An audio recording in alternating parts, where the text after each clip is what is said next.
All right, so hello everybody. It's me, Francisco. Join my good buddy Charles here for Sports Goose.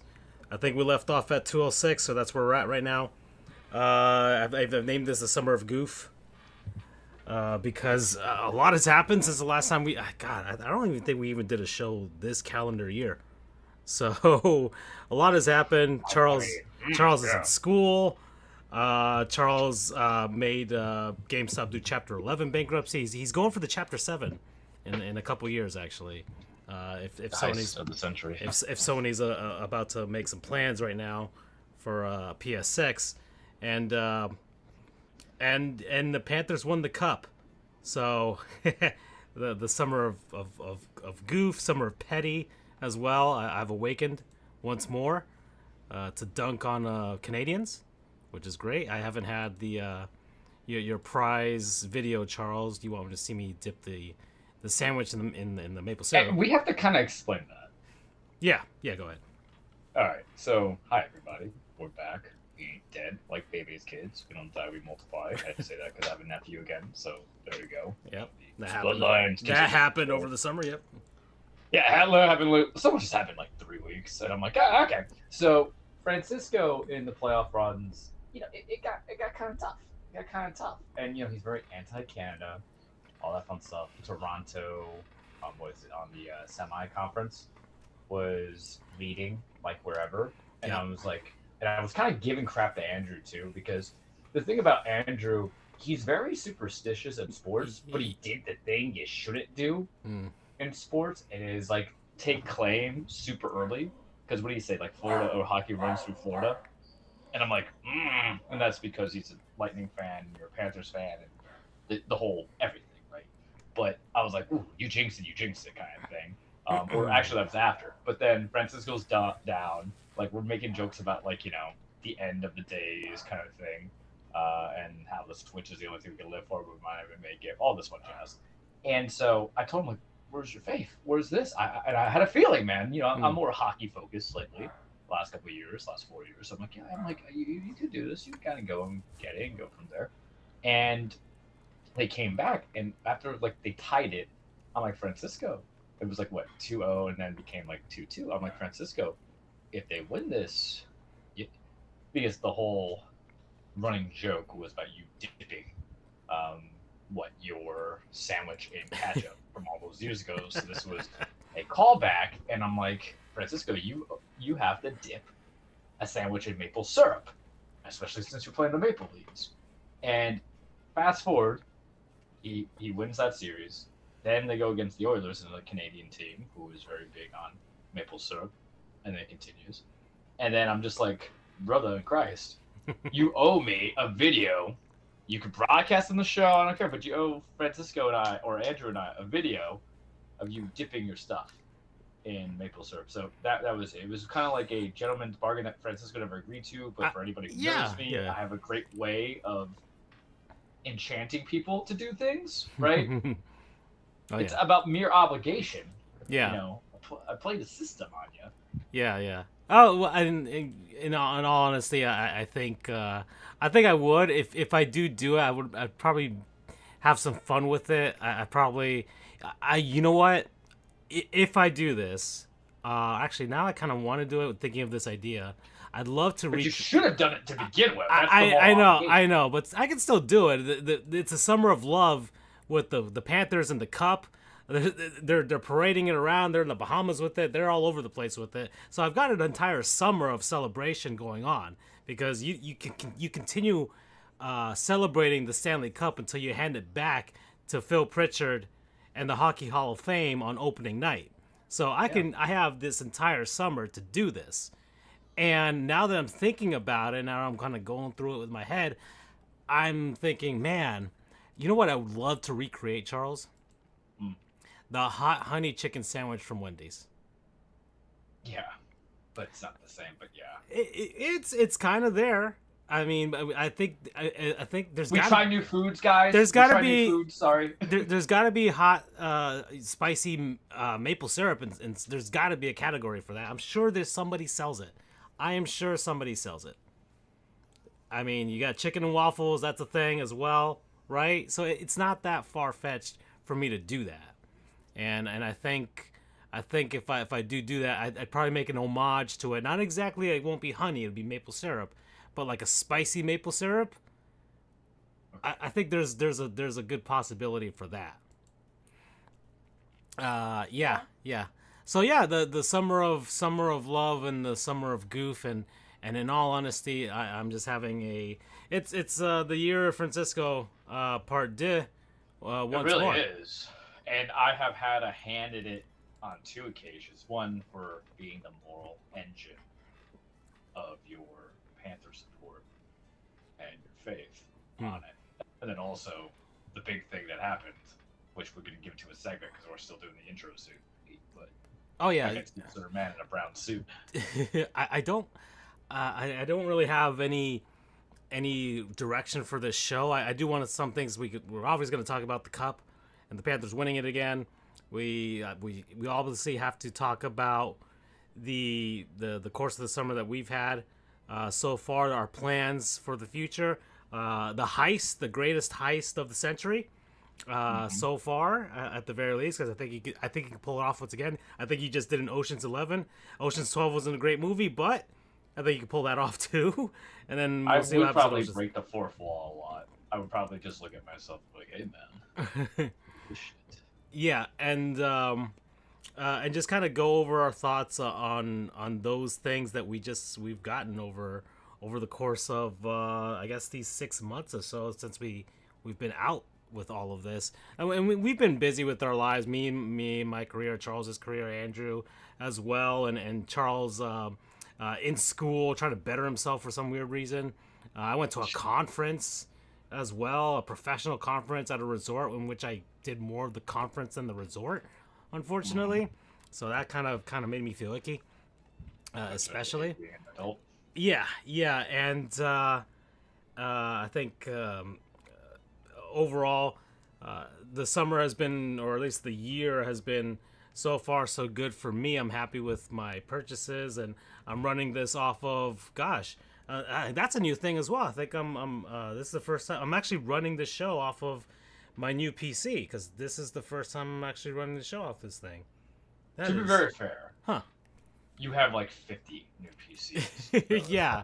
Well, I've made you're not set. helping cool the gang here on it, dog. Yeah, well, this is the fifth PC.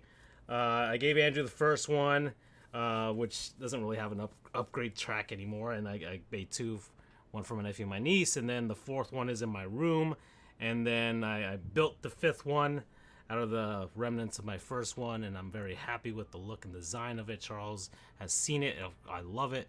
And then I've got the sixth one in the living room as kind of like a media server for all my DVDs and stuff like that. So but the first time with this one, it's nice and quiet so far. I love the look of it, and it's running the show way better because it's got some beef inside of it. That's for sure. Yeah, and that's the thing in our off season, because that's what we're gonna call it. Now we're like the Netflix show production, where like Stranger Things will wait as long as they want to give you a new product. It won't be like Venture Bros or South Park. You can't rush this anymore. It's too Mm. good. We got too good, and we fear the fall off here. But in those chats, in the day to day lives, Francisco was just like basically Mm. trafficking everything he could to make the guts of his computers fantastic. He was eyeing, looking at all this fun jazz Oh yeah, that was coming yeah. in. It was over the course of like a couple months actually that I built it. I purchased every little bit of it. I mean, the only thing that I really transferred from it was the GPU and the memory. Everything else is kind of new in that sense, and I was able to get a great deal on the case itself because I got it off of Goodwill and it was brand new in the box. I don't know who gave up this thing, but I am very happy that they did. And Shout out to Goodwill being yeah, supportive. yeah, it's been great, and it's gone along really with this setup that I've got here in the studio. So I'm very happy with my purchase of it, and um, the Fractal North case. I mean, I think we'll kind of roll into non-sponsors over the course of this show because I don't Brother, think. I couldn't even tell you, right? Yeah, right. There's a lot of things I do want to kind of show off. In fact, I'll start with this case actually. So it's the Fractal North So I'm just gonna write this now because we got a ton of these non-sponsors. There's the Fractal North case, Fractal Design. They make some really nice looking cases that kind of have this a little retro feel to them with the wood panel finishing on the front, and the one you're looking at on the screen that I'm sharing right now. And actually, I'm gonna that's the one. That's the exact one that I got. I got it with the mesh side panel. There's one that comes with the glass as well, but I didn't. My PC is kind of laid out in a way where I can't see the insides, and honestly, seeing the inside of the PC with the colors and everything like that, it doesn't really get me off compared to other people.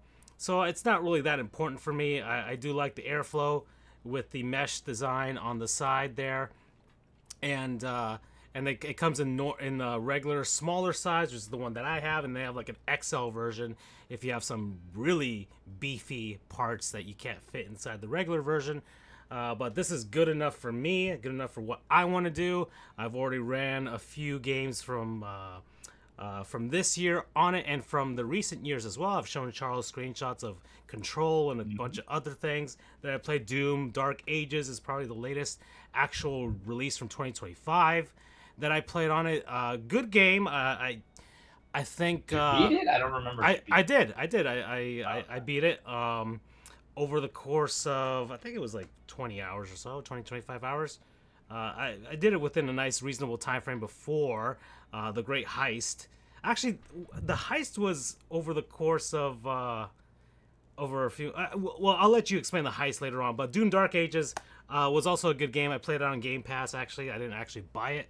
I just turned in one of my free months that I got for that. So I still have a few months as well to go with that. So use Microsoft Bing, everybody. You'll get some free months of Game Pass with that. But I love this North design. I think my favorite looking computer so far. I think I'm just gonna have this for at least another decade because I really don't want to switch from this. I really do really love the look of this PC. It comes in white and it comes in black, and both versions come in XL, and you can get the ones with the glass panel if you really want to get off on it. But I have the other side of it, which is just plain white on the other side, no mesh. But you can stick magnets on it. I've got two Stanley Cup patches on there for 2024 and 2025 on it, and my Florida Panthers custom logo there. So the Fractal North design, Charles. So that's another thing that's happened since our last show. Let's see, what else can we talk about going forward here? Because I could talk about the cup. That's for sure. I can get that out of the way. An actual thing about sports, everybody. Yeah, let's talk about the cup. Even though Andrew's not here for it, Yeah, he's not here for it. He's not. He's always he's always upset at you whenever you call out the his direct exact words of the Kachuk trade. Oh man! So can I lead that a little bit? Yeah, let's just get out of the way. Twitter is a beautiful place. It's also a terrible place where people think that their opinions are the gospel and all that other fun jazz. Aside from worshiping the ground of false idols, we're not gonna get political on the show, but just saying, right? They also just had some commentary, and then they bring up back something where I don't know. Kachuk had scored. I don't know what led to it, but I remember I just saw highlights. And Kachuk, I think Kachuk had he was the star of the night one of the playoff games. So I forwarded it because I'm petty, you're petty. Andrew's actually surprisingly petty, and no one will believe it because we've always given this whole thing that he's the neutral side. But the man can be petty, especially when it comes to his sports. We will release the chats one day about it. But we've done whoever the last of us to die will release the chat. Yeah, we've done 206 episodes. Probably 80% of it has been the trio of us, and we're talking in the chat almost daily, even with how busy we are. When I get a stupid lunch break, I just bombard these guys. But one of the episode highlights I always remember that's sports related was when the Kachuk trade happened. What, it was 2 years ago, essentially. Yeah, 2022. Yeah. Yeah, and Andrew was like, I don't think they're gonna make out. I think it's going to be Calgary who does better because I I forgot who you guys sent over there. It was one of your states. It was we sent two guys, Yeah. and draft picks to Yeah. Calgary. We sent a first round draft pick, I think a couple draft picks actually, and Jonathan Huberdeau and Mackenzie Weegar, defenseman. Yeah. And Huberdeau went to go die. Huberdeau was the big prize in that one for Calgary because he had just come off a 100-point season, made a record as a winger for assists in a season, and yeah, and Matthew Tkachuk was coming off of a slightly down year for him, for sure. But we traded him for that was the swap. That was the swap. One guy. We got one guy, and then he immediately signed an extension for 8 years, and then well, the rest is history from there. Yeah. So Andrew, just just kind of make it succinct. This is the terrible trade. I don't know if he was just taking the Mickey out of you. For a second, I remember hearing things. Hey, this is when I was actually getting my teeth more deep in hockey. So I'm like, I know these guys. Yeah, what I mean? I'm like, I know these guys. And Andrew was like, I don't know if he was just being petty to you, joshing you. The kids can still say that, or if he was serious, and it felt serious. And then he had to eat humble pie. But a good friend never lets a friend forget. And so I just threw that into the chat, and then it just flew up into the whole thing. He's like, I admit it. It was a bad take. So it means he was telling the truth on it in the chat, that he was serious about it. He's like, how many times have you been wrong? And if you guys know me, I'm either 100% accurate in my takes, say, Garrett Cole, Cy Young, the side, the Cole job, the side job, yep. Or I just say things just to play like devil's advocate. I'm not Stephen A. Smith who gets paid millions of dollars to play solitaire and actually not watch the sport, because we have a whole segment called Humble Pie where we'll concede it. And Andrew goes and says, how many times? And I just go say, I'm wrong all the time. Because you are. We're always wrong all the time in sports. Yeah. There is no such thing as actually an accurate take. There might be a good take because you're predicting things beforehand. Only a few people get it on the money, Charles Adamas. But on the money, especially in a team-based sport where you're talking about like impact. You know what I mean? So he's just the middle finger emoji. I'm like cackling on it because there's just some episodes that stand out. I do remember that whole thing because you were super excited for Tkachuk. Yeah, I don't think you expected Huberdeau's downfall that badly. But no, I didn't, and I just saw it as okay. Well, Huberdeau was getting on in age. I don't think he probably would have bailed on us anyways, especially if we didn't have any playoff success by that point. And Tkachuk was coming in and like he was so much younger than him and already had a 100-point season under his belt, and I'm just like, okay, well, and he actually had some actual grit to him, some attitude, which I really like because I like guys and teams that have that attitude. It's why we love the Jimmy Butler Miami Heat, right?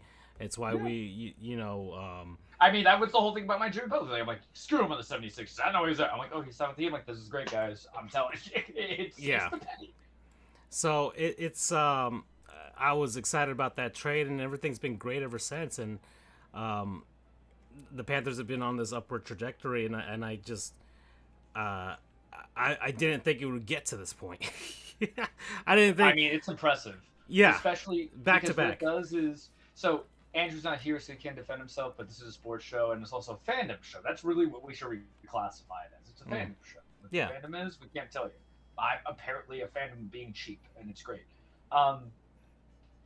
You took away all energy and importance that was the Tampa Bay Lightning in this state and in this sport, because it was back-to-back wins and the finals lost. Yeah. And then it flips to a finals loss, but back-to-back wins. And what's more impressive, right? And Andrew's going to, I can hear him now, getting all that rage coming in, right, of defensiveness. He's about to go, come in with his Jonathan Cooper, best suit attire. Yeah. But, back-to-back wins, and then you lost the finals. You just couldn't do it, right? You just couldn't complete it. Came a little early, bud. I don't know what to tell you. Whereas we lost the finals and we got better and we did it back to back and we're going to do it again. It's a confidence thing. And it made this pseudo dynasty, which I want him here on that combo because I always love revisiting a dynasty argument. But it made the pseudo dynasty that the Lightning have kind of fade, right? Because they keep going lower and lower in the playoff appearances and how far they go in the conferences. You've eliminated them both, if I recall, in the last 3 years or 2 years. So yeah, You know, last 2 years. Yeah. yeah. And it was first round this year, second round last year. So, First round, both years actually. oh yeah, so that doesn't help him, right? On this argument that I'm talking about, Because what's worse? they've lost. So the Lightning have lost in the first round the last 3 years. They lost to the Leafs 2023. They lost to the Panthers the last 2 years. Okay, well, so the thing is that's the whole problem when you look at the history books, and there's recency bias, but you go into the forward, you know, you could be like the Blues, right? You know, they won a Stanley Cup 8 9 years ago in that time frame, and then it just fades away. And then the problem is you can get the same amount of some of the same players, right? And you're kind of been not just the more successful team, you're big broing them a little bit. You're big broing them a little bit because now you're like you're their firewall. You can't even go further past the first. The Lightning were playing excellent this year. Yeah, Lightning were a good team this year. They finished higher than the Panthers. They had home ice in the 1st round. Panthers didn't have home ice in the entire playoff, which is super impressive. But they win the Stanley Cup in 6. But in all honesty, I think they were at a point where they really didn't care where they were playing. They just because home ice advantage only really matters when it comes to changing players and that sort of thing. But they've already done this 3 times now in a row, getting to the final, and they really don't care who they play and where they're playing them at. So does it bother you that sports media, and I already know the silly answer, and I shouldn't be going to these people for their love, but does it bother you that in general you have not one but 2 teams in one particular sport that were so good that out of 6 years they were 2/3 of the championship events that came in, and they're just nothing. And I can understand ESPN because of the politics of it, because if we can't get everything on our broadcast, right, then there's a little bit of that issue. But like I'm talking about Bleacher Report, I don't really care for Barstool. I don't consider them as a real. They're not a real news or sports media outlet in that sense. Yeah, but the frustrating part is that we say that, but you kind of are when you're mass proliferation on social media. I mean, like every time, and the algorithm, like why is Frank Fleming on my timeline? And Dave Portnoy, I don't know. The thing I only recall about the guy is he gambles, he goes and eats pizza, and then like when he has sex video of the league, I'm like, I don't care, right? But it really gets understated because when you had the San Antonio Spurs doing it 20 years ago, when you had the Lakers doing it 15 years ago, right? When you had the Yankees doing it. And there was times where each of those sports were kind of in the down because that's sometimes the problem of having one dominating team or 2 dominating teams. It takes away the interest, I would think, logically. But it should bolster it because you look at the Lakers, hey, it made the NBA future a little bit when they were on their 3-peat adventure. And then when you look into what the Yankees were doing in the late 90s, early 2000s, and then when you're looking at what the Patriots are doing, right, more eyes onto it. But I don't understand why you can't generate that interest, especially like South Florida, right? This is the only true winning team in South Florida that you've had for, I don't know, 11 years, right, give or take. 12, I can't do math. But it really just kind of makes it aware. So what's your thoughts on that being not just that you are the sports media, because he is, folks, also just your fandom? Well, it's funny. I've reached the point as far as the stuff that I've made since the pandemic, because I started this Panthers history stuff in the middle of that 2022 season when they won the President's Trophy and all that Perfect stuff. Segue. Follow us on Twitter. Yeah. Right? Charles the True, FJOJR Jr., Danfrey Holays, sports_goofs, Panther historian. Yep. Get that in there, right? Yep. Marlins historian. Yeah. Everybody else that we recommend. Yeah. We're rusty with it. So I'm at a point where I think I garner more than the outlet that I was covering the Panthers games with when I started this whole thing. 10 years ago now. Yeah, or 12 years ago now, actually. I know, Yeah, it's crazy. it's been Like yeah that 12 years when I age started punching us in the mouth. covering the Panthers and going to games and doing all that stuff. So um, it's been quite a journey for me from that perspective, seeing how far they've come because I saw them at the bottom and just started from the bottom. Now they're here, right? And uh, in that Which in hockey sense, is really hard because sometimes the bottom is the bottom.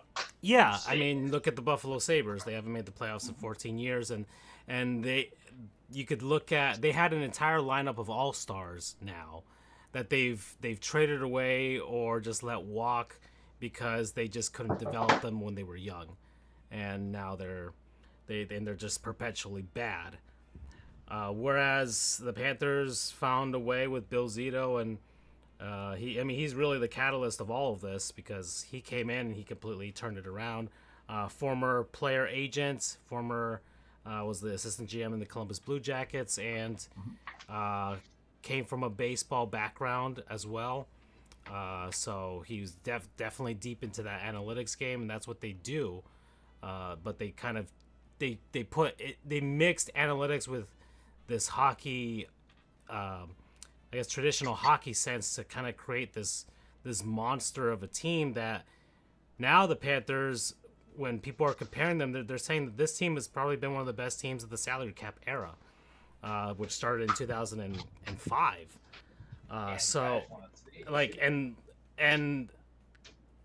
nobody, if I'm going to compare this to the Lightning, and I want to put away the Lightning right now because my opinion of this, and I can make this argument with Andrew from an objective perspective. I'm not trying to say it as a fan, but the Panthers' last two Stanley Cup wins were better than and more impressive than the Tampa Bay Lightning's back-to-back wins. Playing completely on the road just based on the fact that the Panthers had it harder. Now, obviously, Lightning fans are going to say, well, we had to go into the bubble, and it was actually a much tougher experience and all that. I'm not going to buy that because those 2 seasons, the Lightning had to play in a... if they had to have played in a crowd of 20,000 fans in Montreal compared to the Panthers going to Edmonton twice in a row, because the Lightning played in front of nobody against the Dallas Stars for the final, and then played in front of a Montreal crowd that obviously Florida had their COVID restrictions lifted pretty early, so the Lightning pretty much had a full crowd at their arena, whereas the Habs in that final series had maybe 5,000 people at best in the building, all socially distanced. So I don't think that would have been the same if they had 20,000, because the Canadiens actually have the largest arena in the NHL. Would have been different if they had played in front of that type of a crowd instead. And the opponents the Lightning had to face to finish off were as good, especially in the finals, compared to the Oilers teams that the Panthers have just ousted twice in a row. I mean, Connor McDavid was Connor McJesus, and you put him on the cross. The Montreal Canadiens team that they faced was, I don't know, if I had to put it in a baseball perspective for you to understand, Charles, I get the 2007 Colorado Rockies. I would even give you one a little bit better, because Colorado Rockies can name anybody. It was the Jim Leyland Detroit Tigers, because I think they went to 2 World Series. And I think the 06 Tigers. Yeah, that was kind of like a miracle team in a sense. The one that lost to the Giants was actually an actual good team. So I'm not gonna compare them to that. But I'm just thinking of a team that. Are you gonna discredit Connor McDavid and Vander Kane and Draisaitl? Well, no, I'm not. I'm saying that the Oilers. I'm saying that the Lightning's facing the Montreal Canadiens was like the Red Sox facing the Colorado Rockies. Okay. Yeah. No. That. So in that sense, and people are making the argument that this Oilers team was lucky that they won 2 games. And the reason they probably won 2 games was... It should have been 1 game. Yeah, it was either 1 game or should have been a sweep. The first game, the Panthers probably lost because of that delay of game penalty with Nosek throwing it over the boards or over the glass. So then they scored right there on the power play. And then the other one where the Panthers just kind of, well, they literally took the foot off the gas and let the Oilers back into that game. And they had this miracle comeback. But besides that, the Panthers dominated for like 233 minutes of leading, of playing with the lead compared to the Oilers having like half an hour or so, like 30 minutes of it.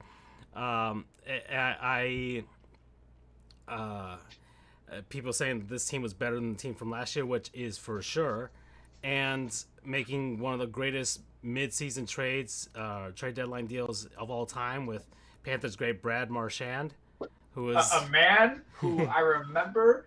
When we got me really into hockey. Oh, I told you love this the guy. Low-level casual, because I had a Boston Bruins hat. Because my brother-in-law, for whatever reason, got me one. He was like, "You like Boston, right?" Because I went to Boston like one time on a trip. Thanks, Walter Lovin. Shout out to you. But and then I'm like, then I follow Marchand. I'm like, oh yeah, he's a goon. I love that. Sure, he's good too. With a heart. Yeah. Yeah, well, I can empathize with that. He's petty, he's jerkish, he's effective, he's confident, and he's got a heart. I'm like, he's the equivalent of me on the hockey field. So sure. Yeah, and he's this season especially, him going to the Panthers of all teams, selecting them, and then just completely meshing with them and making them even more loose than they've ever been.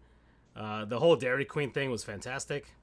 I like that. That is, I'm stupid, but I believe food, brings people together and brings a lot of stuff, and I feel that same way.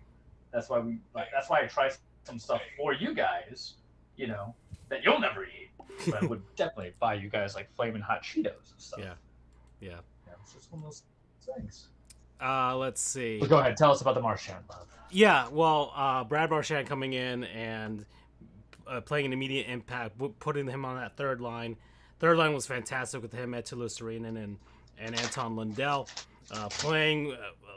As a lot of people said, that third line would be half of the league's first lines, and a few of the top teams' second lines. So that's how good the Panthers put together.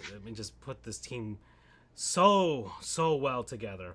How good does Paul Maurice have a finger on the pulse? Because you heard the whole fourth line commentary, right? Yeah.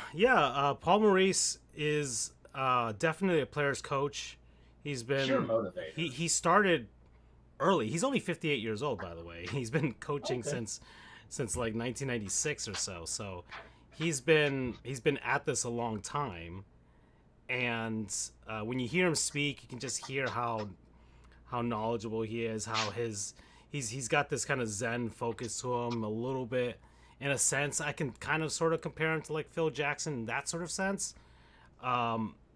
And he has this reverence for his players that I think resonates so much with them that they go out and go through a wall for him.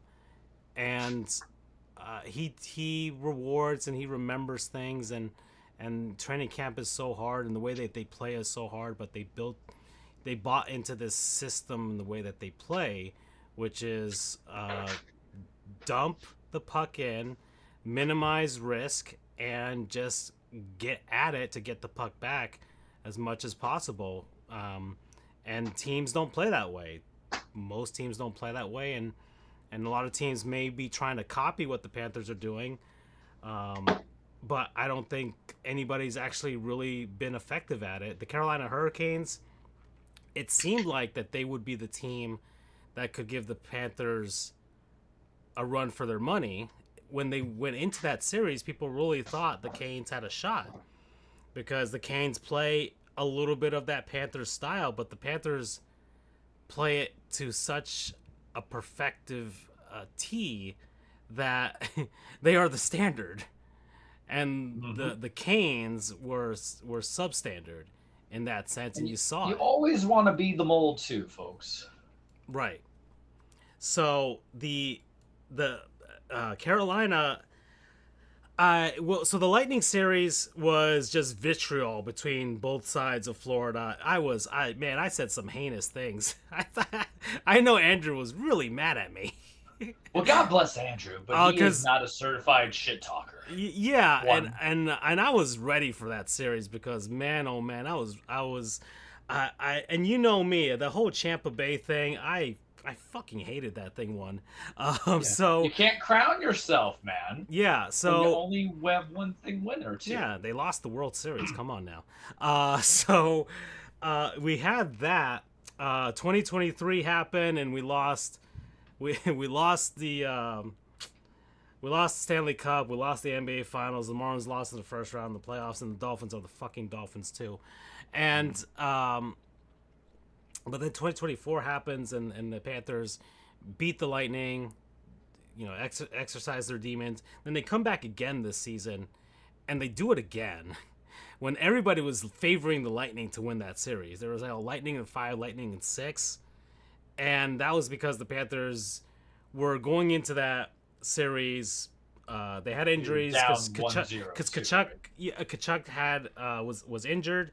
Ekblad was suspended, and oh my God, Andrew, is like the torchbearer of clean hits.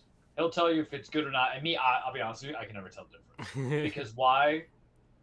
You get a lot of subjective refereeing. So if I see it happen, I think I told him, and he's like, nah. But if I see it happen on one end of the spectrum, and then it happens, you know, and it's called a foul or penalty or wrong hit, whatever you want to call it, and it's not the next one. If it's not consistent to me, it's not that effective thing, right? So I'm 35. I can't do the whole this is bullshit. 5.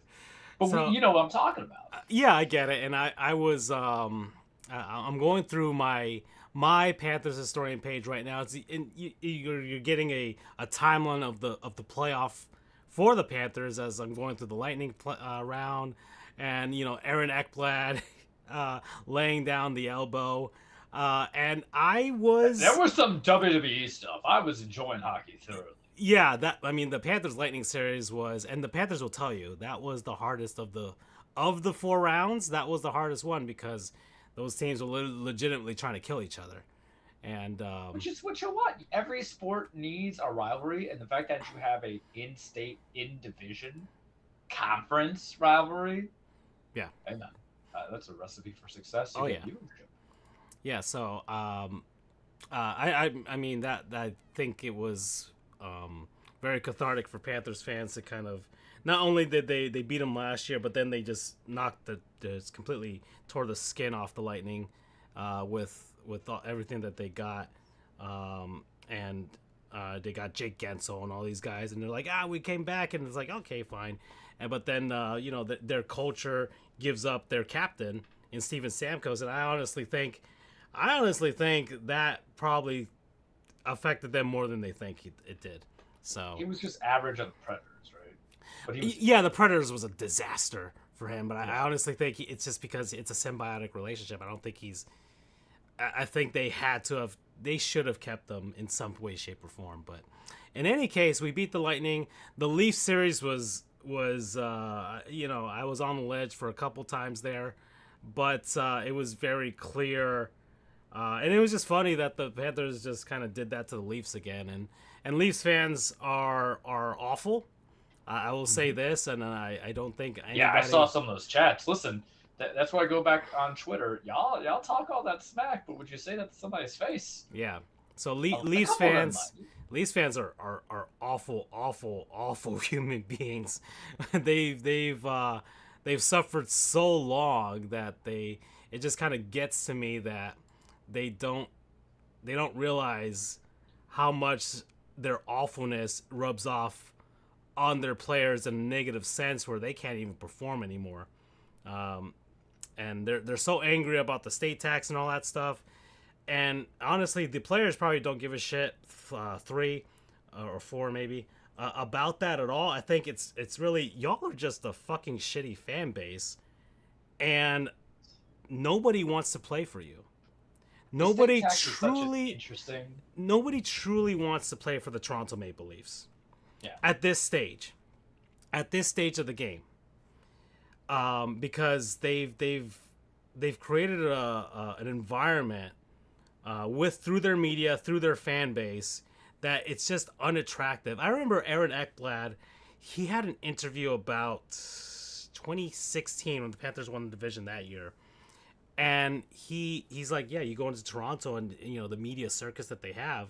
He's like, it makes me cringe when I see it, when I think about it. And he's from Windsor, Ontario. He's a Red Wings fan when he was growing up, so he wasn't really about that. And I think his sentiment is the sentiment of a lot of players who are like, I can just go down south, enjoy an actual winter that I can actually go out and enjoy, and I get to play the sport and do what I can, and the fans are going to love me, and the fans are going to leave me alone, leave my family alone, not send me death threats or anything like that. So Thank you, Vladimir Jagr, for setting the way. yeah, there's a lot of players that kind of brought that together. So that's the Leafs series. The Kane series, Kane's fans are very cordial. I think that was just the fact that they couldn't get into being it's just never going to be their time, is it? Gosh, man, it really they've been unlucky in the sense that they got good, but they got good at when with other teams being elite, like the Boston Bruins before that, the Panthers now, where they just can't get through. And you're basically doing the warm up for the real champions on the bench, bud. But I honestly think crazy. A lot of these teams, the issue, not the Lightning don't have this issue, but from what I could tell, but the Leafs don't have a goaltender. And yeah, I know people. Sam Bennett gave the people's elbow to Anthony Stolarz, but in the Leafs series, but I don't think Stoley would have backstopped into a victory anyways. And then the Hurricanes didn't really have a goaltender; they switched goaltenders, and then the Oilers went through a goaltender controversy in the middle of the final. Which time to have it. Yeah. And the Oilers series, like, I honestly, I did respect the Oilers as a team because I saw it last year. I'm like, well, they took us to 7 last year when we hit 3 and then they came back. So I'm not going to take this team lightly. And I don't think the Panthers did, aside from game 4 when they were up 3-0 and they blew it. I think that was the only time that they actually let the foot off the gas and let them back into the series. But after that, they're like, well, screw it. We're just gonna lay down the law and just be the best team in hockey, which they honestly truly believe. All gas, no brakes, man. And then they beat them, and the celebration and all that. And the celebration has been wild. It's been wilder than it was last year, especially with Brad Marchand going into. You saw him at 11, and Alexander Barkov trying to walk him away because he wanted to get back into the club around 5 a.m. The elbow room, man. Oh, that was the elbow room, but it was also at 11 as well. And Brad Marchand was having a fantastic time down here. I think he's probably he honestly probably I think if someone had to ask him which was a better party, I think he thinks this one would be better than the one they had in Boston in 2011. That's for sure. So Marshy and all these guys celebrating the Panthers. There was a "fuck the Oilers" chant that I think Gadjevich was in on as well, or AJ Greer. Brad Marchand wearing an Edmonton Losers sticker on his shirts. He was just king of trash talk coming in, man. I mean, he's always been. That's his whole deal. He is a shit talker, 8, or maybe 9, maybe even 10, and he's Man, I love that guy. I can see why Boston loved him so much and why everybody hated him. Everybody wants a Brad Marchand on their team. Everybody wants a Brad Marchand on the team, and because he can talk the talk and he can back it up. And going through this entire celebration, I've been very happy. I've been doing fantastic on the socials because of it. So thank you to everybody that bought shirts and things like that. I'm very happy with the way the season went. I thanked everybody. I recorded games. I posted clips. I did everything like that. So it's been a very long journey for me as on both sides of this spectrum for the Panthers. So people congratulating me walking through the airport wearing a Panthers jersey, and people at work congratulating me. Like it's been what great. a time to be alive. Yeah. It's a great time to be alive for a Panthers fan right now. Everybody's kind of it's like I said, it's a summer of love right now. And I guess to put a bow tie on this or a bow on it, um, I, I'm they can do this again next year. Hmm. They just I think March comes back. I think Marchand comes I think back. well I man, I know Aaron Ekblad wants to stay. I know Sam Bennett definitely wants to stay. I mean, he said it. He said it as Yeah. much. Marchand and Bennett are the ones saying, "Sign us back up. We're ready to go." I think they would probably be in talks to kind of like arrive at a number where they're all happy with the number. Mhm. I think Aaron Ekblad was the only one that, if you heard his speech at the Cup celebration, the parade, he was the only one that said, "My agent told me not to say what Benny said." So I think he's gonna hold out for a little bit more, but I can't even think of Aaron Ekblad on another team. I don't even know where he would go. Some people say he'd go to Anaheim, but I'm like, Anaheim. I know Anaheim's building a team, and they traded Seagrass and all these things. He's got some teammates out in Anaheim, like Gudas, but I don't see him going from the Panthers to the Ducks, who are still in a rebuild right now, and I feel like they're always in a rebuild. and are in a very tough Pacific Division with the Oilers and the Golden Knights and the Kings as well. The Flames are, I think, if they made some smart trades, they could actually make the playoffs for once. And the Canucks had a down year, but I don't think that will last long. And then you have the other teams in that division. The Sharks are just going to be terrible for the time being. Yeah. So that's as far as the rest of hockey is concerned. Yeah, the Panthers. I think anybody, and then next year is going to be a huge year because McDavid's last year under his current contract.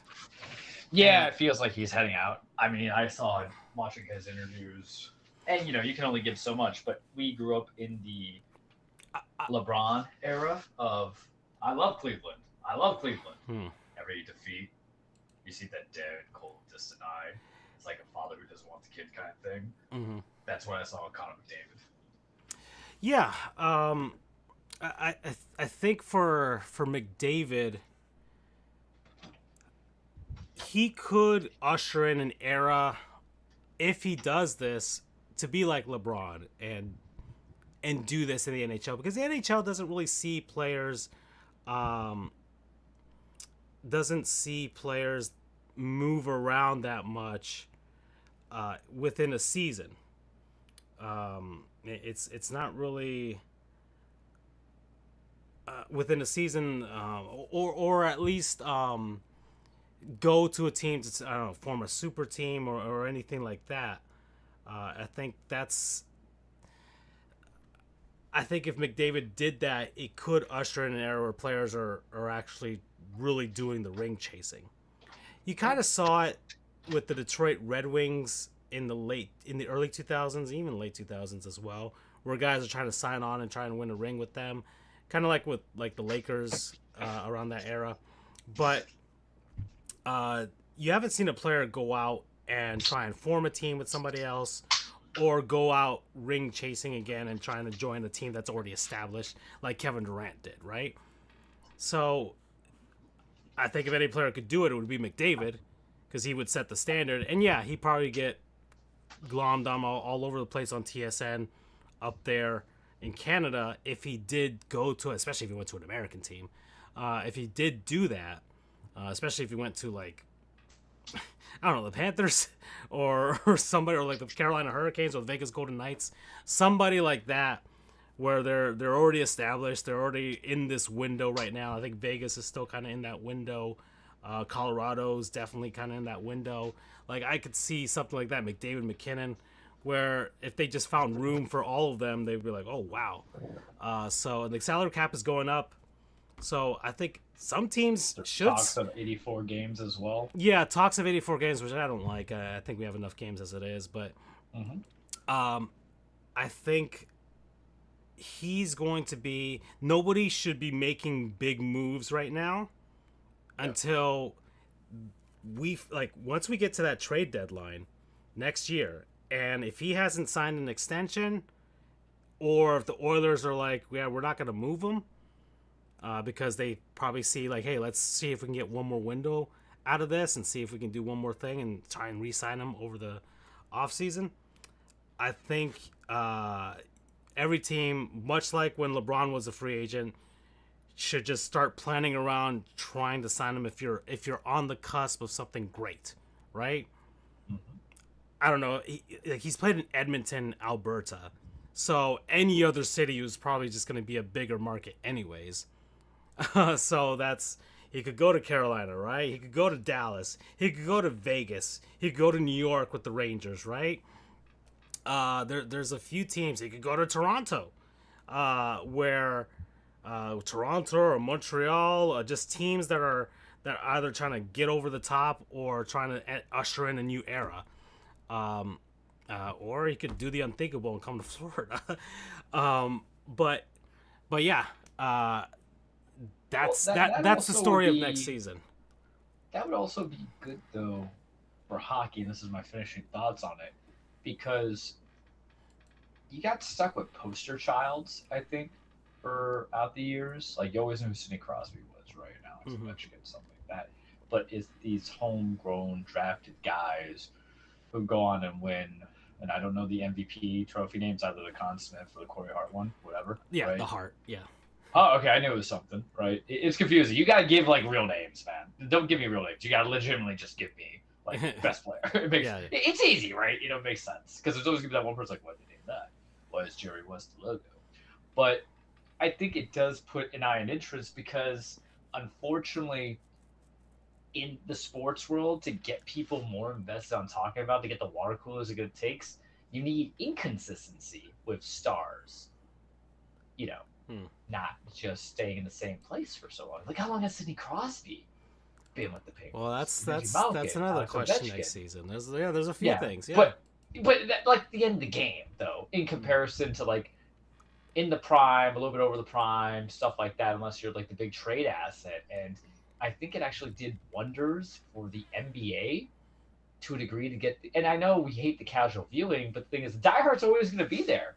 We're expendable to a degree, guys, as being diehard fans, because you know we're always going to be reliable, and then we'll probably indoctrinate the children and the families and the girlfriends and the boyfriends and the husbands, the wives about our sports fandom.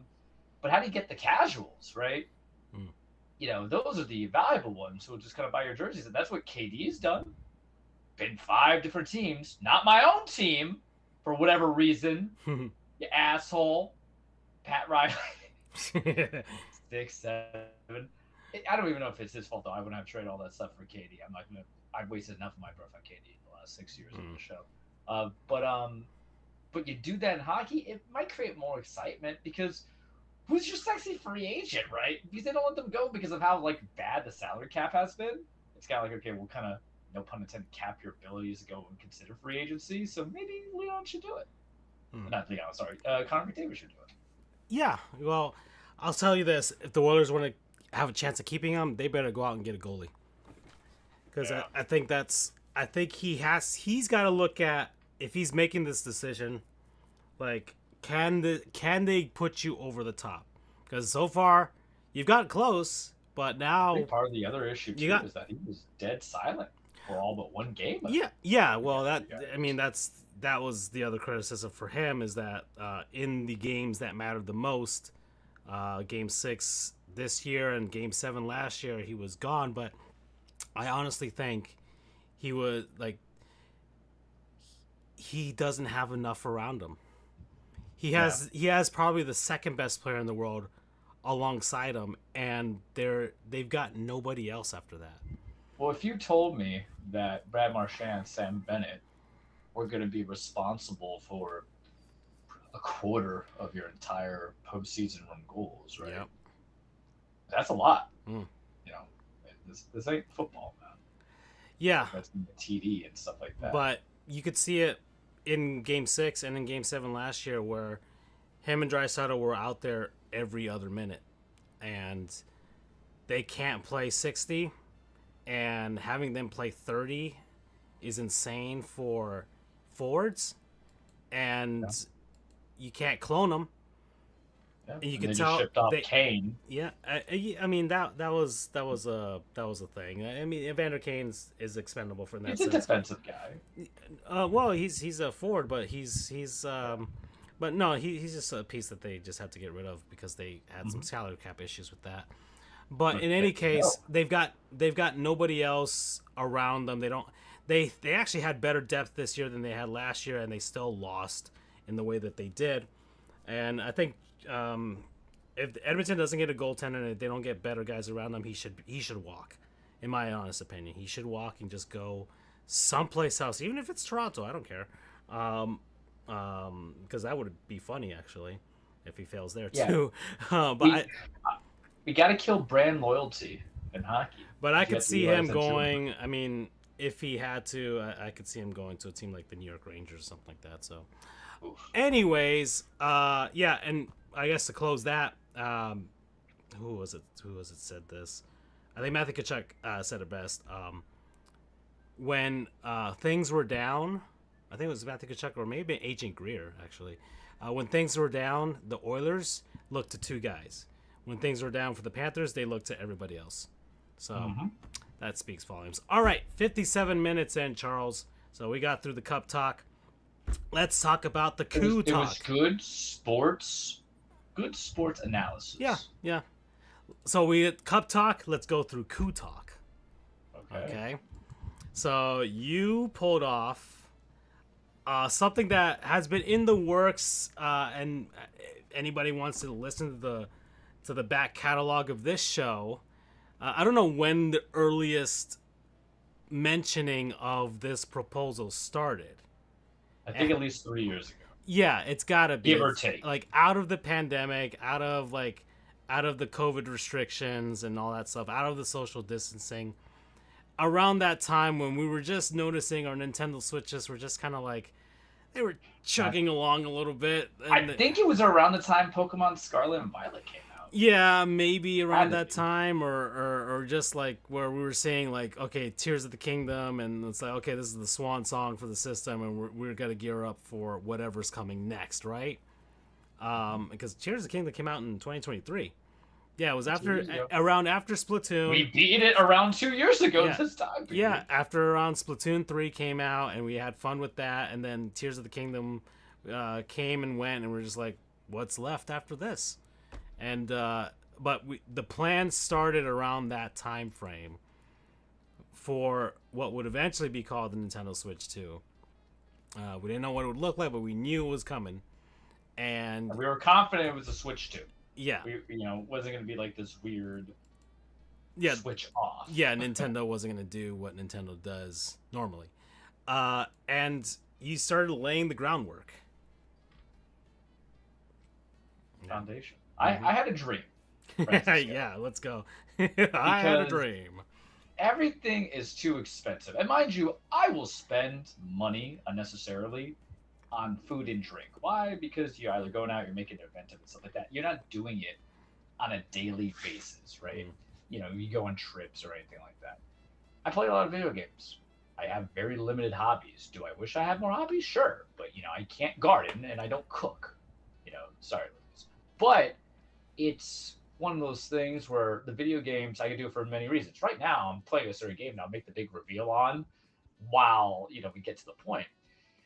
But, it's a way to diffuse, deal with life, just enjoy some stuff. I've been playing games since I was like 4 or 5 years old. I wouldn't say I'm a hardcore gamer these days as you get older. Just a gamer, man. We're classic vintage in this sense. So, we're going through and I'm like, I got these games, and everybody was just gifting me all this stuff. They're like, oh, hey, what if we gift him, this, and what if we gift him that?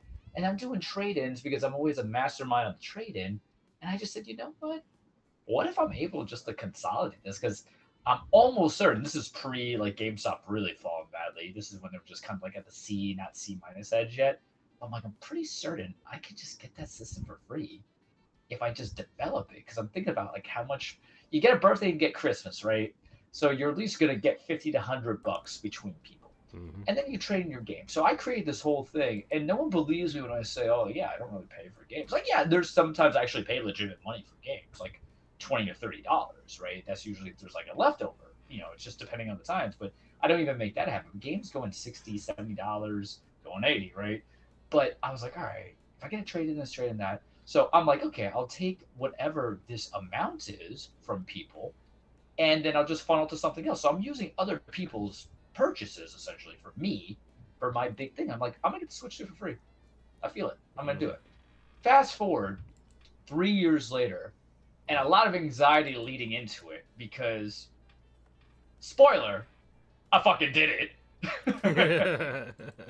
And I did it in the funniest way possible where I couldn't really achieve it, but it's the help of a friend, love you, Chris, you're my non-sponsor for this shit, who was able to get it for me in Jacksonville. And the funny part is that he did this for me back from my PS5 days. I'm like, no, it's okay. I can wait out. He's like, no, I'm gonna get you this. So he was able to get. The irony is like I didn't end up getting the bundle, but I had enough for residual anyway. He was your Sam to your Frodo. Pretty much. He had to get you across the finish line. Yeah, and so the end story, because I could speed up, but you guys knew I was kind of planning it. The final trade-in amount from gift card, and I didn't trade in my Switch. I still have it. I kind of want to keep it because the thing is the Joy-Cons, you can't trade them without the Joy-Cons, so why would I want to give away a free controller, right? It's dumb. If it's broken, sure, but that's also the Splatoon controller that I got, so I'm like very fond of it. Yeah. So the final end result was I had like $549.14 on just all my entire GameStop. And then I have like all of this credit card bonuses, and I know people are like, "Oh, you should do credit cards. They're bad for you." You need credit in life because we don't die till like 90 these days, and you need stuff because Social Security money, and we all have bad retirement plans. The economy is tanking. You gotta find a credit line. But I was like, okay, I got all these credit cards. I'm like, let me just use the Discover credit that I had. So I converted that to like $115. So I had a like just e-credit for GameStop because the beautiful thing, shout out to you, Discover, is that instead of just cashing out, you can just like buy into a gift certificate and you get like 100 is what I actually used, but I got an additional 15 out of it.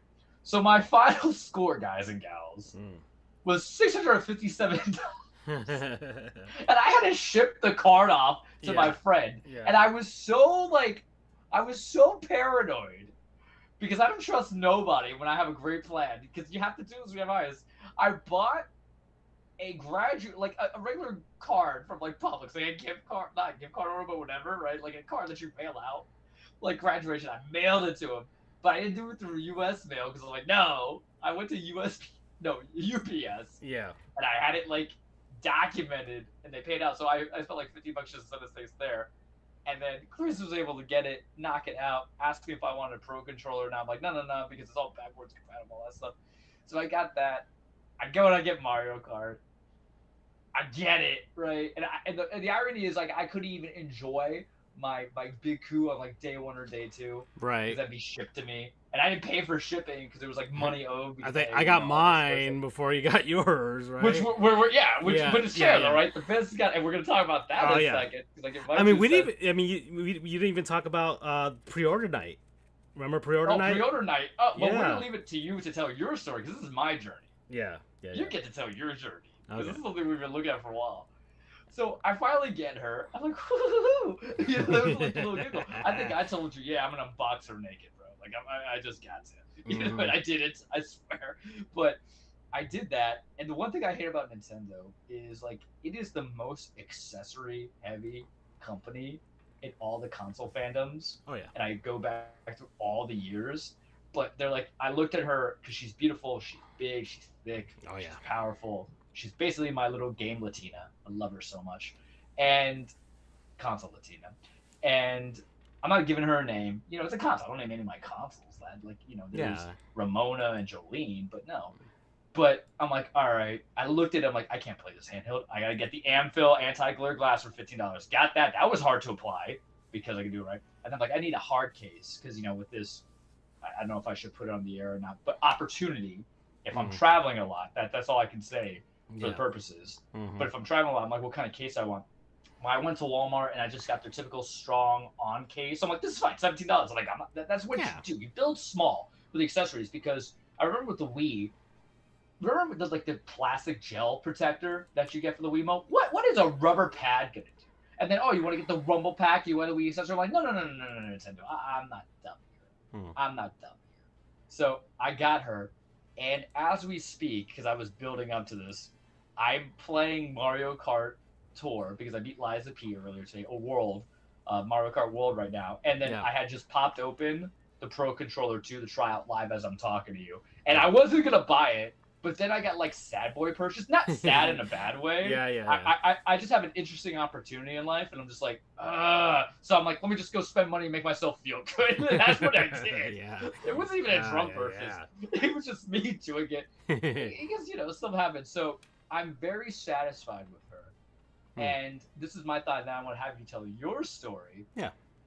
Because you can talk about pre-order and stuff like that. Me, I had it on lock, but in some way, shape, or form, or fashion, because I have very obsessive friends.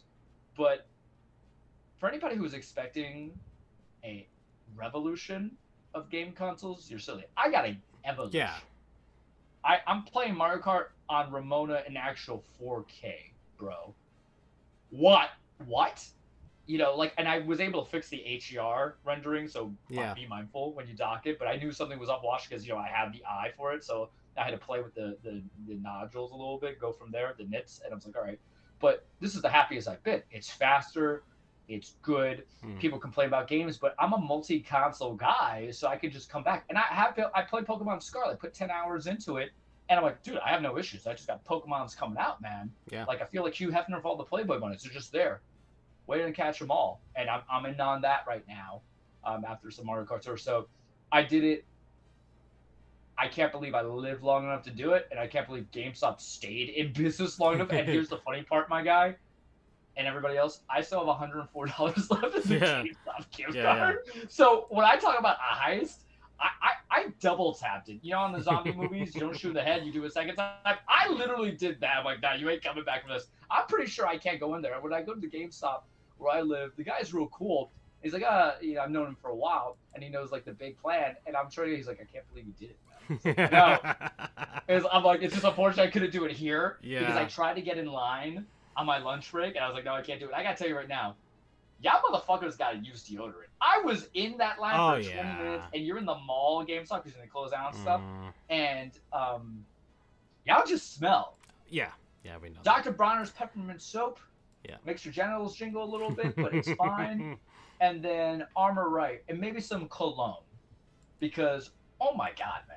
Yeah, I mean, I don't like the Tadpie, you know, like festival there. Oh yeah, I mean, you know, gamers, especially Nintendo gamers that are no, these are just regular dudes. These are not stereotype people. That we on. Oh wow, never mind. Yeesh. Yeah. Get that together. My God. Yeah. So the big coup. I think it was just amazing. It was an amazing few months actually. When did the pre-orders happen? About April.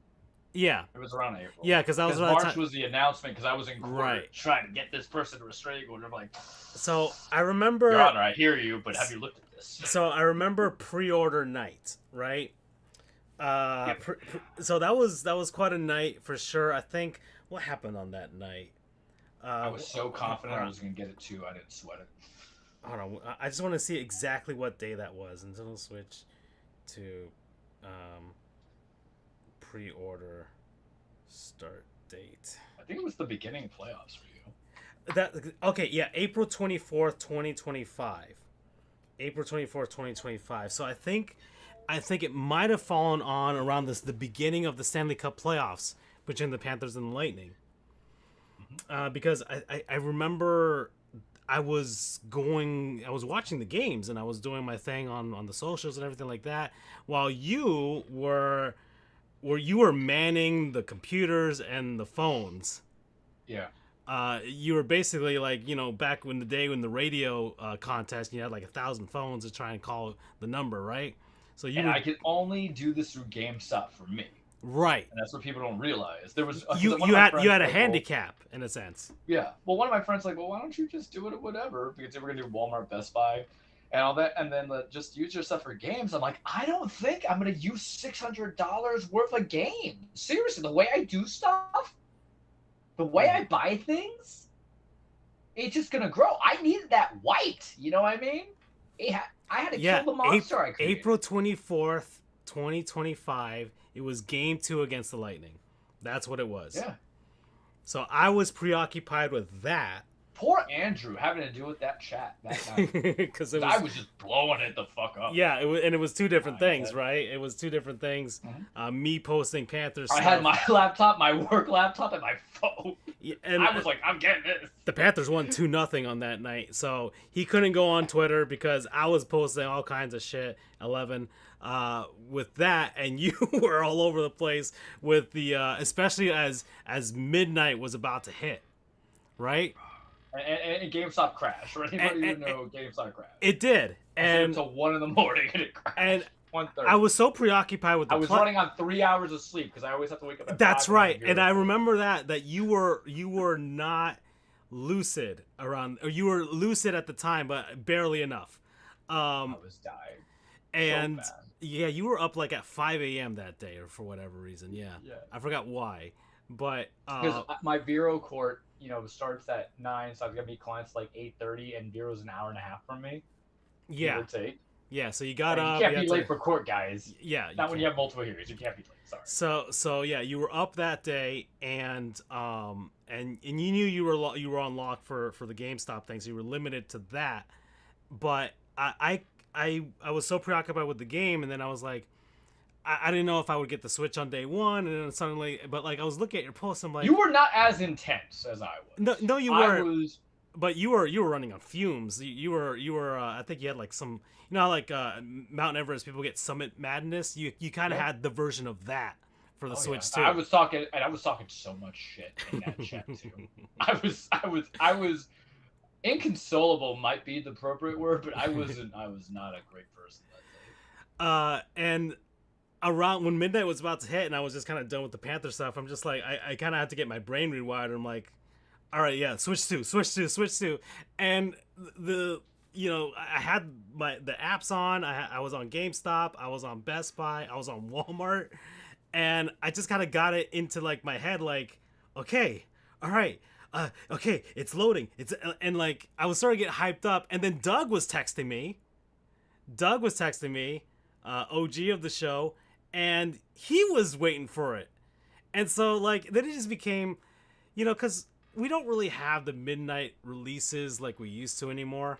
Yeah, and that's what makes this so fun. Yeah, and it wasn't during like, because the PS5 Xbox Series X version of this was like so bad. Like it was also during COVID era too, so yeah, it's just like it was during COVID era. Everybody was in. It was the only thing to do, but like all the scalpers took everything, and it was just like it just made it bad. And I like the fact that Nintendo made so many Switch 2s that they kind of erased any like anybody that really wanted one, anybody who really wants a Switch 2 or really wanted it at least at the beginning, got it. Get it right now. Yeah, my brother-in-law walked into Target and just bought one. End of the month. My buddy got one too. Yeah. She was like, "How is it?" I'm like, "It's great. You should try to get it." And she got it. Yeah. Like just saying. I'm like, so I commend Nintendo for that one. But the night of the pre-orders, because it was going on Twitter, seeing everybody else trying to, posting their screenshots. I'm in line. And it felt like being in line, at Best Buy in 2006 on the coldest night in Palm Beach County history, waiting for the Wii to come out, getting up at 5 a.m. and waiting there with my sister. It felt like that, a communal thing. And ultimately, it was you that came in clutch for me on that night because you got it. I waited on Best Buy, I waited on Walmart, and you got it through Walmart. Yep. So you locked yours down. Your buddy, he locked yours down, right? He locked mine in the next day because that's when it was in person. Okay, he yeah. was like, let me go to my lunch break in Jacksonville, and then he was able to get it. He was like, oh hey, I couldn't get the bundle. I'm like, all right, well let me see if I can get the bundle because I wanted to save money. Right. But I was unsuccessful in getting the bundle at the 2 GameStop drops. So at the end of the day, I'm like, this doesn't matter. So then of course time passes. Then June 5th hits, day of the release and all that stuff, and I was excited because you were getting mine, but that also became a little bit of an adventure as well. But my God! So it's like the Odyssey, right? And Mario Odyssey. So I'm like, right, Charles's honesty going into it. So I'm literally like, I had to be in Lauderdale anyway for a learning conference. I'm like, this is perfect. Walmart said they're gonna have it at like 9. I'm leaving at 9. All that fun jazz. I'm like, I can do this. I'm trying to get in touch with you, and it's super early when I'm texting you. I'm like, it's like 6, 7. And I don't wake up. Yeah, and I'm like, I sleep through earthquakes and whatever. Like I'm knocked out. You cannot reach me at all. Well, I don't sleep. That's what people need to know. I function best at 4 hours. You give me 4 hours and 1 minute, I'm like a zombie. It's terrible. That's why I love my caffeine. So I wake up, it's like 5 already. I'm up, I'm like, all right, let's go. And I see the thing from Walmart saying, hey, blah, blah, blah, your stuff's been delivered. I'm like, oh, and I'm like, let me pop out here and go and get this man his stuff. And there's nothing there whatsoever. I'm like, what? And I'm like, the worst thing has happened. I'm like, this man who is entrusting me with his happiness, this promise, we're about to be Eskimo brothers in gaming, and I can't find it. And I look at, I'm looking, I don't even have the app. I'm just looking at the Walmart thing on my email, and they delivered it to the wrong house. And I don't know what's going on. I feel like this R. Kelly trapped in the closet as I'm about to sing the song to it. But I'm like going in there, I'm like, all right. I come out, it is 6 in the morning, 6:30, and I'm in slides, and I'm wearing like a Disney villain T-shirt that I had. My pajama time, guys. Damn. My pajama time. Do you have ring camera footage of that? I don't. So, and here's the funny part of it. I'm like walking, because I didn't tell you this portion, because I had to leave immediately, go to that conference, so I dropped it off to you. So I'm there, I'm walking, I'm in slides, I'm in everything. All I need is a pack of Newports. I'm basically going to be like white, Omar from The Wire. And I'm literally there. R.I.P. My God. If anybody's seen that season 4, episode 2 episode, where he's going in and they give him Honey Nut Cheerios, or they give him drugs and he's just trying to get Honey Nut Cheerios, that was me. So I see 2 bags and I'm like, all right, that's mine. And it's like 4 houses down too. And here, when I got that package, they only have your name, but they don't have your first name. They have C. Trujillo. And I'm like, ain't nobody know my name. You know, like my neighbors within a 2-house proximity know me. I don't know what for. So I know I live in Florida, and this is how you know you live in Florida, because you learn how to ring the damn doorbell when you're entering someone's property. Because I'm not getting my head shot off, which is the alternative. So at like 6:57, I remember it. I ring on poor Matt's doorbell because I got his name after it, and he just comes out. I woke him up. He was already kind of up at like that zombie stage. Woke up his children. Woke up the dog. I'm like, hey man, hey, Walmart delivered something. And he thinks it's from his house. Thanks, man. Like, thinking I'm fucking weird going from it. I'm like, no. It's mine. I'm Charles. You know, that's my name on it. Go from there. They just delivered to the wrong house. I'm sorry to wake you up. I just, but I'm not going to go on there because you have a ring camera. I think I'm stealing from your stuff. It's my thing. I got to go from there. Like, oh, okay. And he just leaves. And they give me, so Walmart, what they didn't tell anybody that was cool about the order was they gave you like also chips and soda for a game. I'm like, oh, hey, cool. I thought they ruined it. And then like Walmart's like, that's right. Yeah. And I'm like, oh, hey, this is cool. So I'm like cheesing somehow to some degree. And then I'm like, all right, okay, that's neat. What else am I gonna do? And then so I'm going in and I'm just like, all right. Walmart's like, please leave a review. What did you go from there? And I don't do ratings. I think they're arbitrary and all this stuff. But really, also, you're independently contracted. So, like, the whole purpose of that makes no sense to me. But I gave my deliverer 1 star because you're talking about a $500 console and you delivered it at the wrong house where my address is clearly there. Yeah. What the fuck do you want about? What are you, high at 6 in the morning? How good is crack if you're high? Come on, man, it's 6 in the morning. So, anywho, then I go and I drive down to Francisco, and I'm like, what the hell is this building? So this is the first time I've actually seen Francisco in a professional capacity, because I've known this man for, like, ever. True. Like, almost going on 11 years. Yeah, we've never seen each other at work. Yeah. I mean, you guys see me, like, I'll send you stupid videos of me when I have to do my public speaking stuff when I sell out, which always shames me. But then I see him in this big brown thing looking like Alan Wake. So I come in, and there's your secretary, and she's looking at me like, who's this man? Like, dressed like a lawyer? Is he, like, opposing counsel? Because I was in my casual Friday thing, where it's everything but a tie kind of thing. And then I see the other guy that's there. I'm like, oh, I'm here for Francisco. That's all I say. I Yeah. don't do introductions. I got this bag. They're probably hoping it's not a gun or something. And I'm like white as hell, so they probably think I'm ICE, just waiting to go get you guys for like helping out immigrants trying to live in the U.S. Whatever, right? I'm being petty right now. And then I see Francisco, and then take it from there, Francisco. Yeah, so yeah, obviously it was there. It was the bag out there. You made it was kind of open because you I think you had I had to to inspect. you had to check the package, right? So I get that, and so like we hugged, a pretty tight hug. I was so happy, and you had to go, so I'm like, okay, all right, and so you leave and everything like that, and Omar, who was the guy that you saw there at the front desk, so he's in his like mid-20s and stuff like that.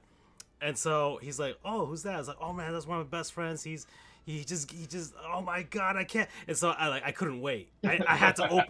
Like you were in the elevator. I don't know if you had seen, and we had security cameras too. So I just bailed. I wish. Oh man, I should have asked for that footage. I'm sure it's erased by now, but I ripped open this package. And Omar's like, "What? What is it? What is it?" And he's like sitting down at his desk, and I lift it like Link lifting the Triforce, and I'm like, "Ah!" I legitimately lifted it into my air like Rafiki and Simba. So I'm like, "Yeah!" And Omar's like, "Oh my god! Oh my god!" And Aisa was the Puerto Rican girl that you saw there. She's like, "What is it? What is it? It's the Switch 2! Oh my god!" I'm like, "Ah!" And so we were just going crazy. We're like, "This is it! This is it!" And so like it's happening. It's finally happening. Yeah, and like Maddie, the office manager, she walks in and she's like, "What is it? It's the Switch 2!" And he's like, "Maddie, you don't know. I tried to pre-order it. I couldn't get it." That was Omar trying to tell her. And I'm like, "I actually have it." And so then I run back to my office, and Omar's like right behind me, like, "There it is! Oh my god! Oh my god!" And then like I put it into my briefcase, and I just kind of left it there. I'm like, "It's there, it's there," and I was just looking at it throughout the day. Isn't that the biggest anxiety? Just afraid that you're gonna drop it, right? So I was just looking at it throughout the day, and I'm like, "Oh my god, there it is!" Like I wasn't even afraid to drop it. I was just like, "Oh my god!"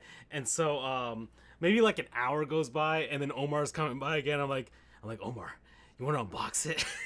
He's like, "Really?" He's like, "You'll unbox it with me?" I'm like, "Yeah, we'll unbox it together."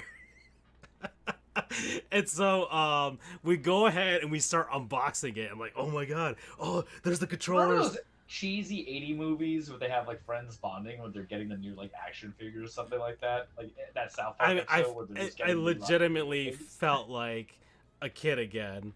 In that sense, where you just got the new console, you got the new toy, you got this thing that everybody else wants, and so we're looking at it, and I'm just sharing it with them. We're like, "Here, look at it, look, feel it.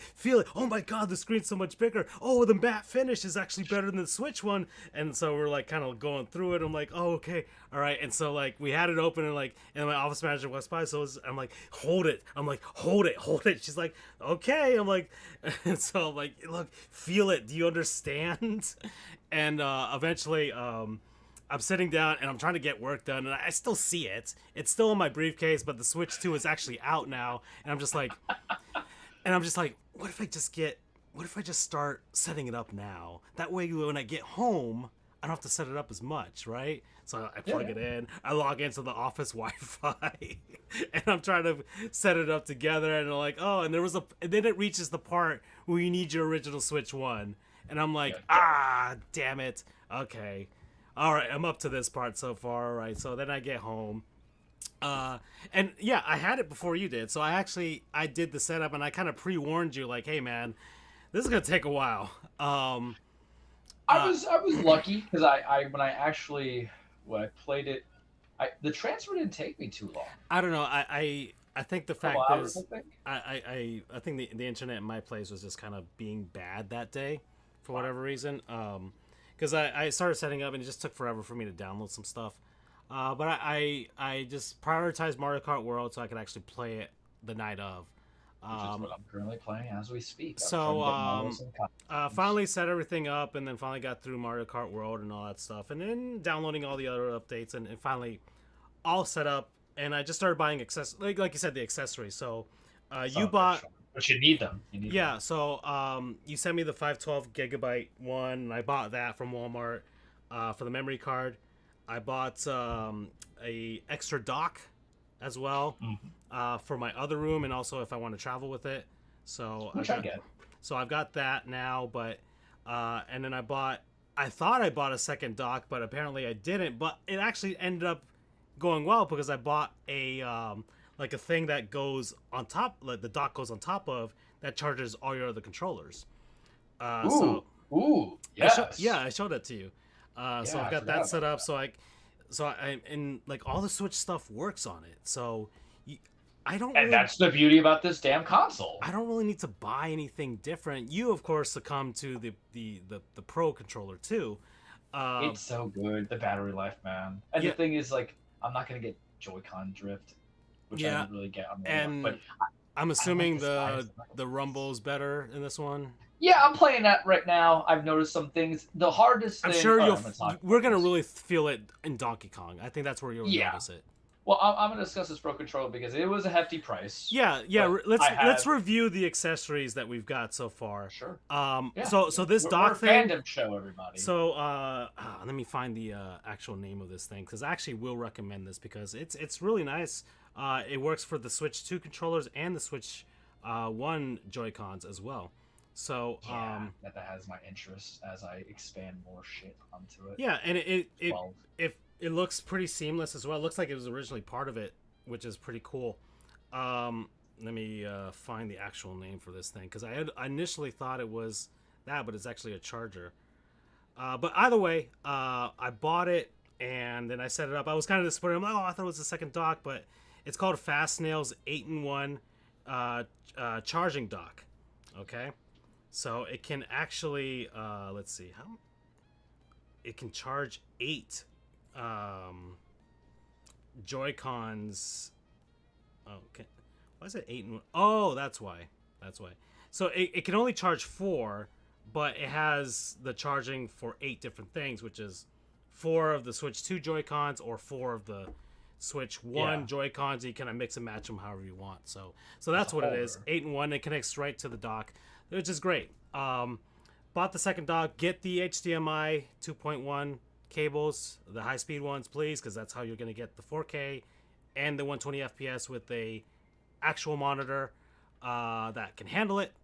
Charles has one in Ramona. I've got one with my ultra wide. And they provide. Is there HDMI cable 2.1 that Nintendo gives you or no? Yeah, that's the one they give you. That's the one that comes with it.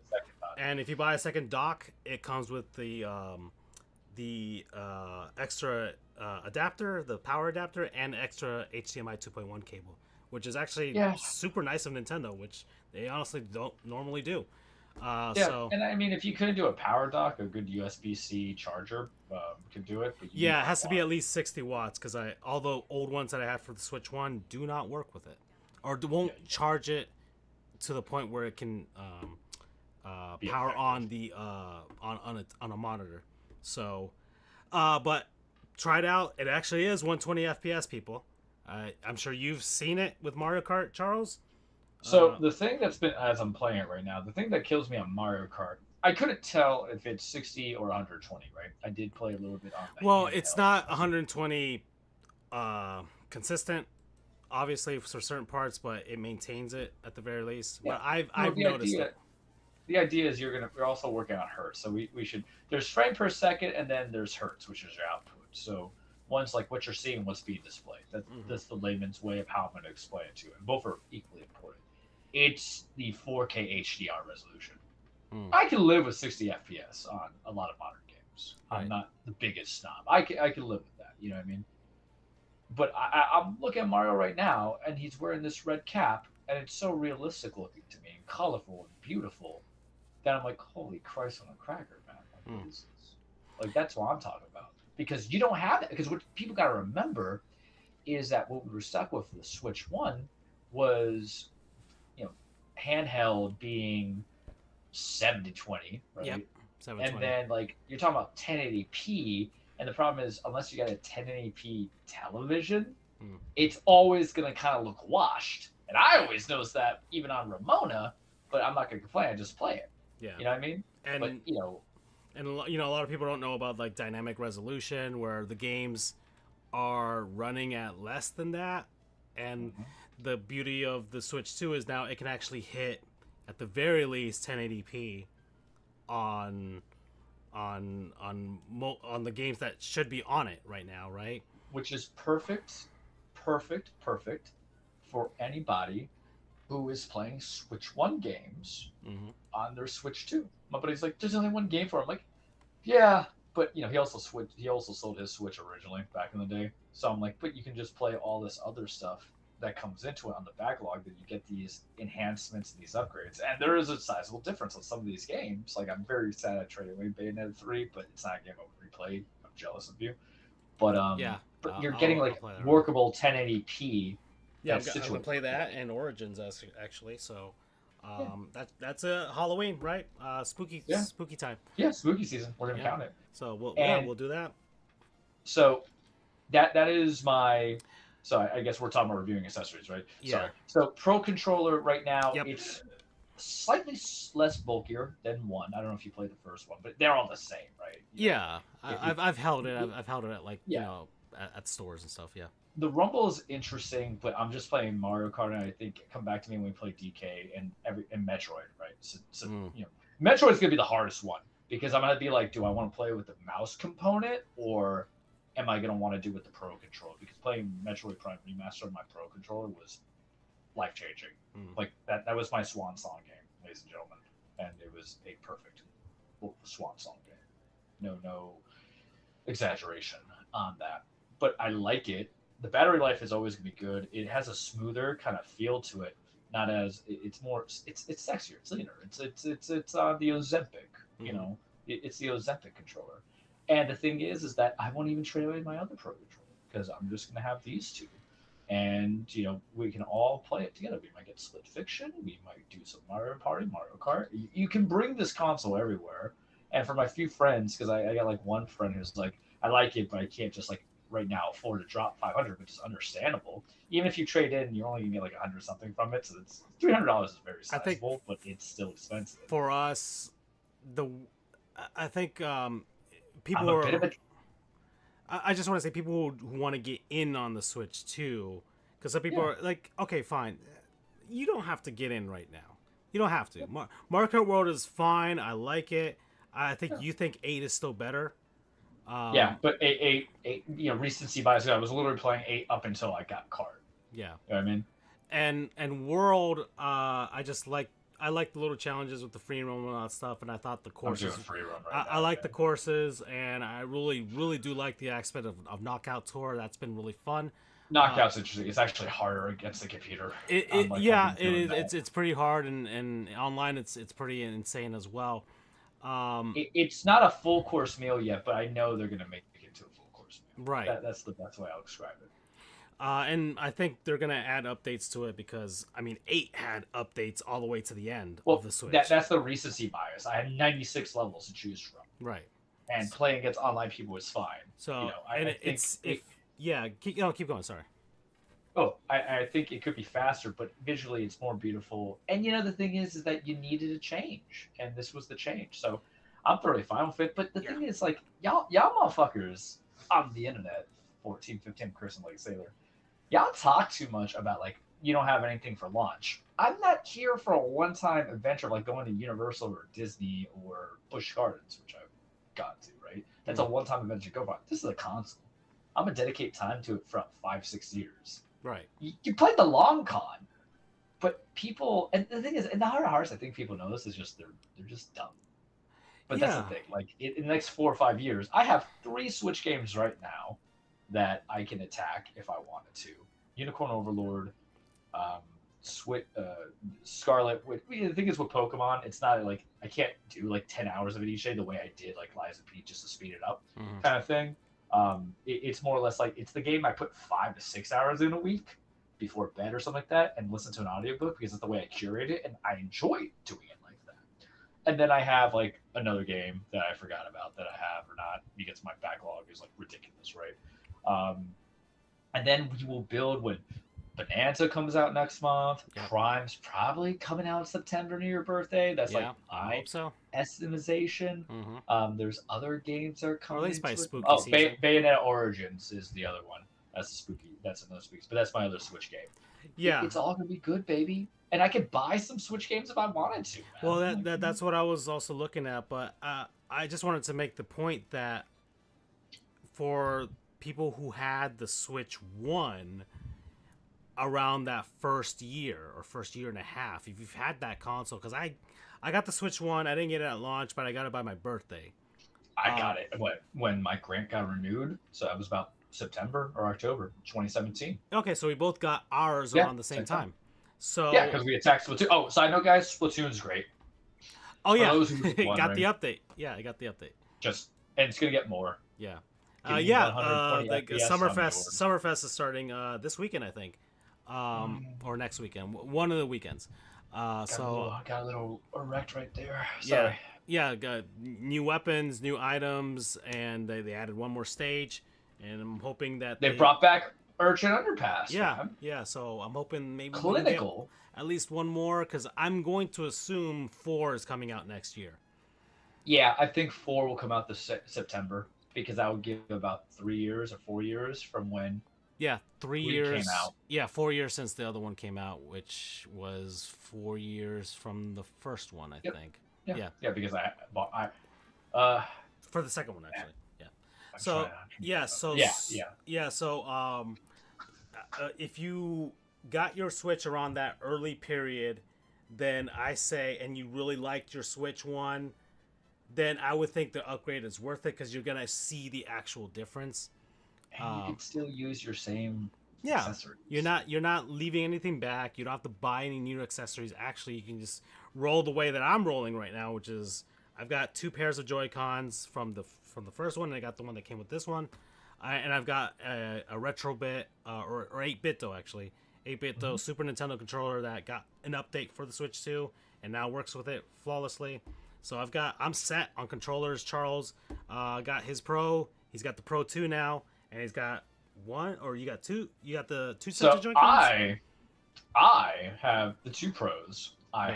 have my Switch 2 Joy-Con. Mhm. I have my Nintendo Switch Joy-Con. And this is what I talk about Nintendo. I have like the Power A Okay. Yeah. wired ones. Yeah. And you can't trade those in, right? But like Yeah, that's the whole yeah. thing. I just have a dearth of it. I got nieces and nephews, right? Like Yeah. if they want to play, my niece is 3.5. She's gonna be interested. She can have the wired one. Yeah. you And know? it's been great because now my sister has it as well. So Oh, did she pick it up? yeah. So everybody's got it, and playing in with 4 players is easy. So Yeah. you're not. This has probably been one of the easier transitions from one console to another. I think Xbox was the same way because it's the same controller. PS5 was just like, I think you can still use PS4 controllers on the PS5, right? Yeah, you can. Yeah, that's fine. but you need the I PS5 mean, for certain features and stuff. But Yeah, I mean, but the thing is, you can play just like the PS, and that's literally how I kind of treat the PS4 and the PS5 is the same way I kind of treat the Switch and the Switch 2. And I know some people are like, "What the hell?" But it's kind of true. Like things went higher. There were big leaps technologically in the PS4 to PS5, and the same thing is there was big leaps that went on between Switch 1 and Switch 2. Don't compare to what the other people have on their plate. Compare what's in your cup. yeah, Before, kids, you guys were just getting, you were just getting McNuggets, no fries. Now we got a combo meal, baby. We got a combo meal. I'm playing 4K Mario. and You guys don't understand what that means to me. And I think to this is also a great system for people that don't really want to go as far as getting something like the Steam Deck. Yeah, I mean, I've played a little bit, and so the allure of the Switch Mhm. that I wasn't doing at the final like a year and a half or 2 years because there was just nothing I wanted to do it that way because I was kind of over the console. You know what I mean? I think you understand what I mean by that statement because Yeah. you knew what was coming. Like I loved everything it was giving, but I was kind of over to you. Right. But there is, And me a too. I beauty- was playing exclusively PC for the last. I mean, at least this entire calendar year before we knew it was coming. Yeah, but hockey and basketball playoffs, when I got my Switch 2, just like I did it with Switch 1, baby, I just sat on my bed, popped up some pillows, watched and played, man. Watched and played. And like I like the concept of Steam Deck, but you can't even like dock it to the TV, right? I think somebody told me they could, but I don't know. Yeah, I mean, but you have to. The Steam Deck is much like anybody with a PC. It's the same. It's the same thing. It's Setup, like yeah. you can have a console or you can have a gaming PC, and the console thing is you just want that simplicity, right? Yeah, the console gets a lot of focus too from developers. Right. But you've got the main one. You've got the PS5, right? So, Yeah. and that's the combo that everybody should be rolling with. It's you have a handheld and you have a main system. And my That, other thought to that, Mhm. real quickly onto it, is the allure of it is that one of my buddies goes says, "I thought you would hold out for the OLED." I actually hate handheld gaming because it hurts my neck half the times because I was stuck with the Game Boys. Mm. These bigger screens, I'm like 1080p is fine by me because here's the truth. Even though I'm a snob, and there's no kind of way of calling me anything, but I'm a snob when it comes to this stuff. An OLED that's only projecting 1080p, what's that to me? Because it's just going to make a 1080p shinier. Right. So save the money and buy game. That's the legitimate truth. That And I love that's my probably buddy. what Nintendo thought when they made this. Yeah.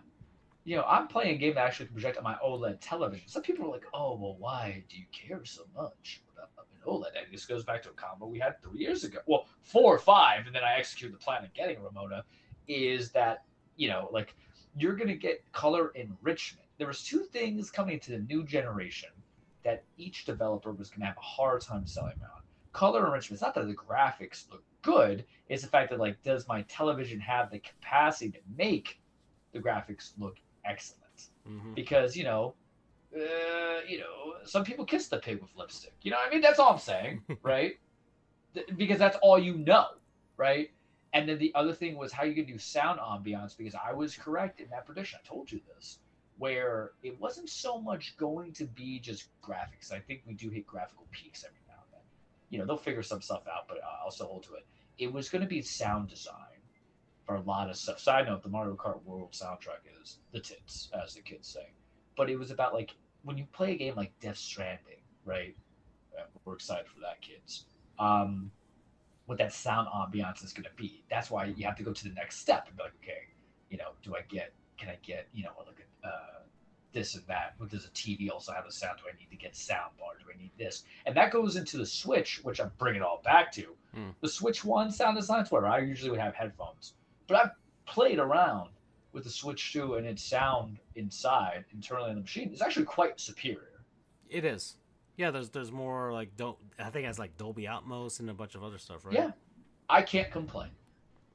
So that's the thing. It's like this has a luxury where now I will play more handheld. Not so much in the summertime, because why?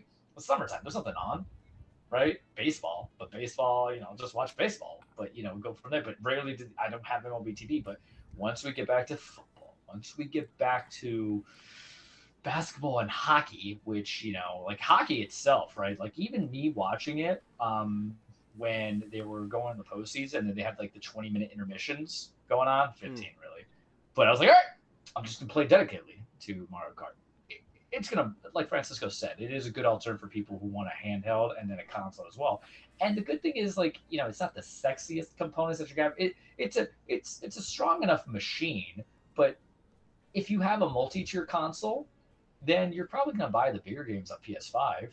If you want something that's convenient to go, and if you have traveling jobs, and Francisco and I are going to have traveling jobs, then it appeals to me because I can just do a couple hours on my deck. The battery life I'm still playing with because I haven't, because what the problem is, man, I keep it docked all the time. Yeah. So I can't like gauge it. And I don't have any trips coming up yet. I might have to go to Massachusetts for wedding prep. Ugh. Love you, Ben. It is. I'm just grumpy. But we'll see. But you have to get the accessories. So back to the accessory stuff. Sorry, we went off the beaten track, but we have to give a review. I mean, this is something we've been planning for 2 years. I have to give you an honest review. Yeah, I mean, this is kind of like our first impressions of the Switch, because we're 3 weeks into it now. Essentially. Feels like a lifetime. 3 weeks into it. I think I've tried some of the enhanced games already that were the Switch ones. So I played Mario Odyssey just to see what it's like. I'm tempted. I'm gonna pop that up. I gotta go to the moon. I don't want to restart a new game. You'll see the difference. You'll see the difference for sure. It is incredibly noticeable, the resolution for sure, and I think they did add some higher res textures because it looks great. It looks like it. like if you had to tell me it was a Switch launch game, a Switch 2 launch game, I would have believed it. I mean, I don't think I've ever replayed. Well, that's actually a lie. If you look at my whole Super Mario 3D World stuff, but not 3D World, but whatever, all Superstars. Yeah. But I don't think I've like replayed a Mario game on the same console that wasn't 8 or 16-bit. Right. Same console is the whole thing, but I'm kind of like stereotyped. If I get free time, the upscaling, yeah. I mean, it's nice to just kind of look around and see. Oh wow, okay. So just to see some more detail like that, and it's good for like my sister because I'm I get 120 FPS on it. Because we have the family account, and now they have like this virtual card thing that they do, which is basically like okay, which is so. Thank you, Nintendo, for that. Yeah, some people don't see it, but like you have siblings and stuff like that. So she's got Mario Odyssey loaded on her Switch or Switch 2, and now can play it. So, and it looks good, and now she's gonna get the experience of Mario Odyssey in 4K, which I'm kind of jealous of in that sense. But tried that. Obviously, tried Splatoon 3, and we noticed the difference right away for that one for sure. Yeah. Especially when you get the dynamic. And if you notice the download size of that, it was a few gigabytes. So they really did put in some work for that one. Yep. Obviously, I'm waiting for Kirby and the Forgotten Lands because I've played it, but my sister has it and I can borrow the cartridge and I'll pay for the update. Literally, my bigger regret is I traded in because out of all games, getting something. I would not have seen Kirby because I thoroughly enjoyed Forgotten Lands. I gave it an 8, right? Mm-hmm. Maybe a 7.5, but 7.5 on a Kirby is like essentially 8.5. It has the Sonic logic in there, but yeah, it was cute, man. Yeah, I need happy games. So I'm ready. I'm waiting for that. I'm not gonna buy the Zeldas because I thought about it too.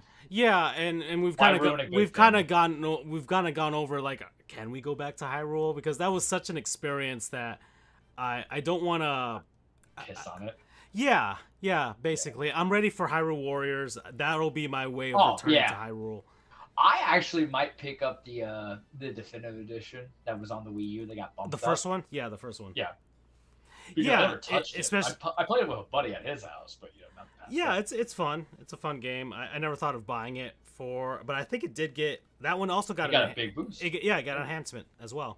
So that one got an enhancement. What else have I... I haven't played Bayonetta yet. I haven't played... You have Zelda, Echoes of Wisdom. No More Heroes 3 got an update, but you played the PS5 version, so... Yeah, like that. You're going to love it, though, on the Switch. Yeah. You can just get on the PC, though. Like, from what I mean, I could, but I already have it, and the enhancements are basically, like, just the frame rate, which is the whole thing. Frame rate is everything. Yeah. Frame rate is everything. And the people... When it goes back to people on and No More Heroes is a stylized game where they knew exactly what kind of game they were making. It's kind of like a B-movie game, and that's the entire point of it. So the enhancements, like, they're never gonna make Suda51's never gonna make a game like that's a AAA quality for that. He lives in that sort of spectrum of a B-movie, a B game. So, and that's why we like it. Let's see. Have I tried anything else that was enhanced? I'm not sure, but I was anticipating you doing Echoes of Wisdom because I heard I haven't because I can't beat Mario and Luigi. I'm so sorry. I felt like I dodged. Oh my god! I can't believe I can't beat this game. It just won't end. You're unhappy with it too. I can't bring myself to play another Switch game until I beat it. I understand that. I'm going on another trip tomorrow. I'm going to Baltimore with my dad. We're going to a baby shower. You're going to the game? We're going to go to an Orioles game, but at the same time, we're going to a baby shower. So I'm kind of killing two birds with one stone with that. And I'm going to once again put in another couple hours in Brothership and see if I can just get this game over with. Because I know I'm within the last 5 hours of this, but it won't end. I would have ended this game. Complaining about Liza P. I would have ended this game 5 hours or 10 hours ago. Actually, I think it's the weakest Mario RPG that I've played so far, and a lot of people, shit on 12 on Paper Mario Sticker Star or Color Splash on the Wii U and the 3DS, but I actually thoroughly enjoyed those games, and I just can't get through this. I don't feel it. Gaming system. We're gonna have to do the gaming reviews too, because you and I played a lot of games. Yeah, we did actually. We let's see. I mean, we're almost hitting the 2 hours here, and we haven't even talked about wrestling or anything like that. Wrestling next show. I got to catch up on a lot into it. There's a lot to catch up on. We already talked about the Cup, and we're talking about the Switch 2 today. I did not get Super Smash at WrestleMania, to which I forgot it like SummerSlam, guys. Be proud of me. Yeah, and then next episode we'll talk about the games that we've played so far this year. You are probably gonna try that thing from Wendy's, I'm assuming. I did try it. Oh, all right. I did try. I sent you the pictures of it, the video. I didn't see it. Oh, I didn't see it. Actually, let's. Because you told me wait for the show. Oh, okay. Let's do it now because I think this is our Switch 2 review. So far, I think if you, it's not absolutely necessary for everybody. Mario Kart World is fine. I like it. I think it's fine for anybody that likes Mario Kart for sure. And if you had the Switch 1 since like the beginning at the very least, the first year and a half of it, then I think the upgrade is worth it.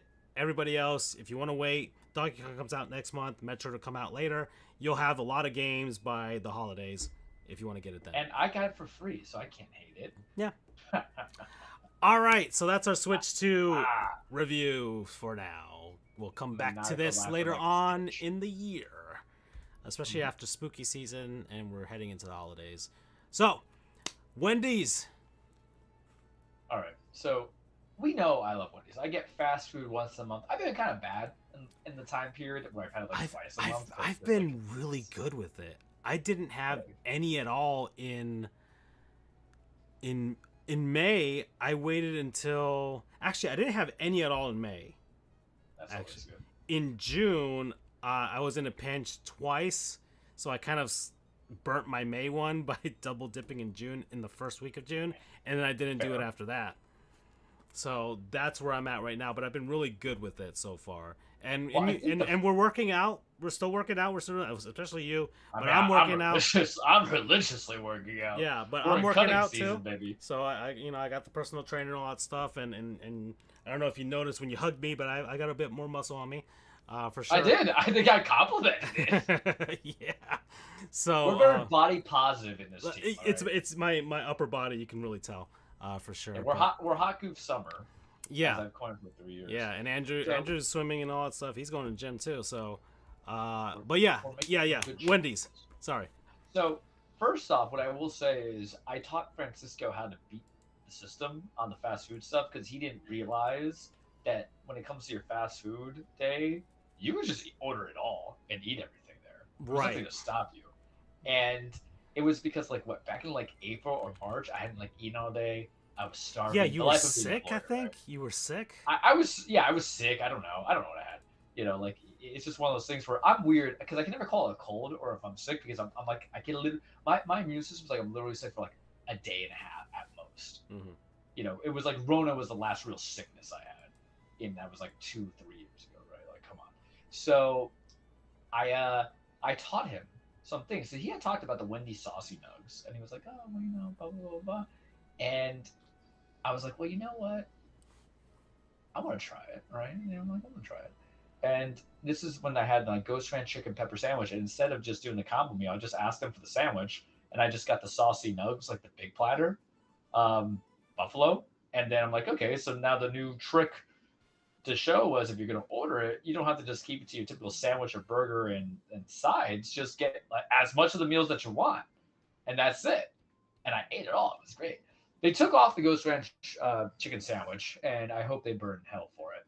How dare you hurt my feelings? Yeah, and they kind of they sprung the news on you really quickly too. I didn't know because I was like, it's true. No chance. Yeah, I'm like, oh, yeah. Had I known, I feel like that Ron Swanson episode when he finds out that the steakhouse closed in Parks and Rec. He's like, I wish I could have been there. Did she suffer? That's literally was me. I've been. The Ghost Ranch chicken pepper sandwich is one of my favorites. It's the second greatest chicken sandwich I've had, aside from Frank's Red Hot that I got from Checkers, that I still think about. Like, yeah, I don't know, man. Like, The basis of why when we get the money, we're gonna start a Checkers we're bringing franchise. Checkers, yeah, and I'm gonna bring it back. Bring it back. I don't give a shit. So, 19, I got a potty mouth today. So I'm let's see if this trick works. So they got rid of it, and now they're doing a Takis hot chicken sandwich. It's like supposed to be dusted. They have Taki fries, and it comes with like Takis Fuego. I don't care much about Takis because they're kind of crunchy, too crunchy. Yeah, I've never like if you had a choice, right? Would you choose hot that? Cheetos, Yeah, hot Cheetos or the spicy Doritos, or like what would you go after first, right? Yeah, it's always the hot Cheetos, man. Like, you know, hot fries, hot Cheetos. There's no doubt. But whatever, it's a new fad. It's a new craze. You know, every kid in middle school got big. My nephew loved it. I'm like, what's so special about it? And I tried it. I'm like, it's okay. It's too crunchy. And you know, the dust is good. Like, I will always evaluate the dust on any kind of chip, right? But I'm like, okay, but still. So anyway, they get it, and I looked at the picture. I'm like, good, this looks entertaining. I gotta try it, man. I gotta try it. So I got it. I tried it, and I don't hate it. You know, I got it because the thing is, I'm comparing it with God, right? Like, what am I supposed to do? You know, that's the hard part. You're comparing with something that is unreasonable. Yeah. And mind you, Charles has tried. Everything. You've obviously had the double down. I've had a double down too. I love the double down. Yeah. My God, dude, why Dear is Lord. that even legal? I mean, it shouldn't be illegal. I mean, they got rid of the double down, which is, you know, they could. I can send them the doctor bill. Yeah, I'm gonna need a double down when I'm feeling up, man. Yeah, you had the KFC Cheetos, right? So you had that. That was like the first famously thing that we sent you to do.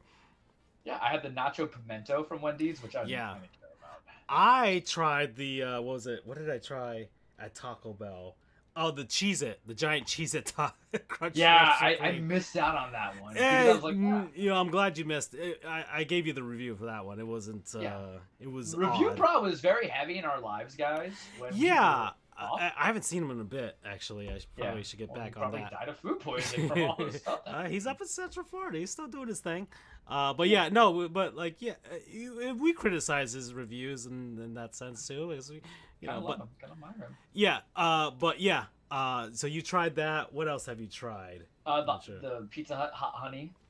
You know, I missed. Did I miss that one? It was not bad. I was in Miami when that was going on, and I know that even in Miami they do the Pizza Hut shit 13. Well, consider the fact that Cubans can't make your pizza. Yeah, no, they can't. They really can't. And I ordered out of Hialeah. It was the worst Pizza Hut I've ever had in my life, and that was just a regular like stuffed crust pepperoni pizza, and they screwed it up somehow. I'm not. Yeah, I sure tried how. Palm Beach hot chicken. Yo, Dave's hot chicken sucks. I tried it.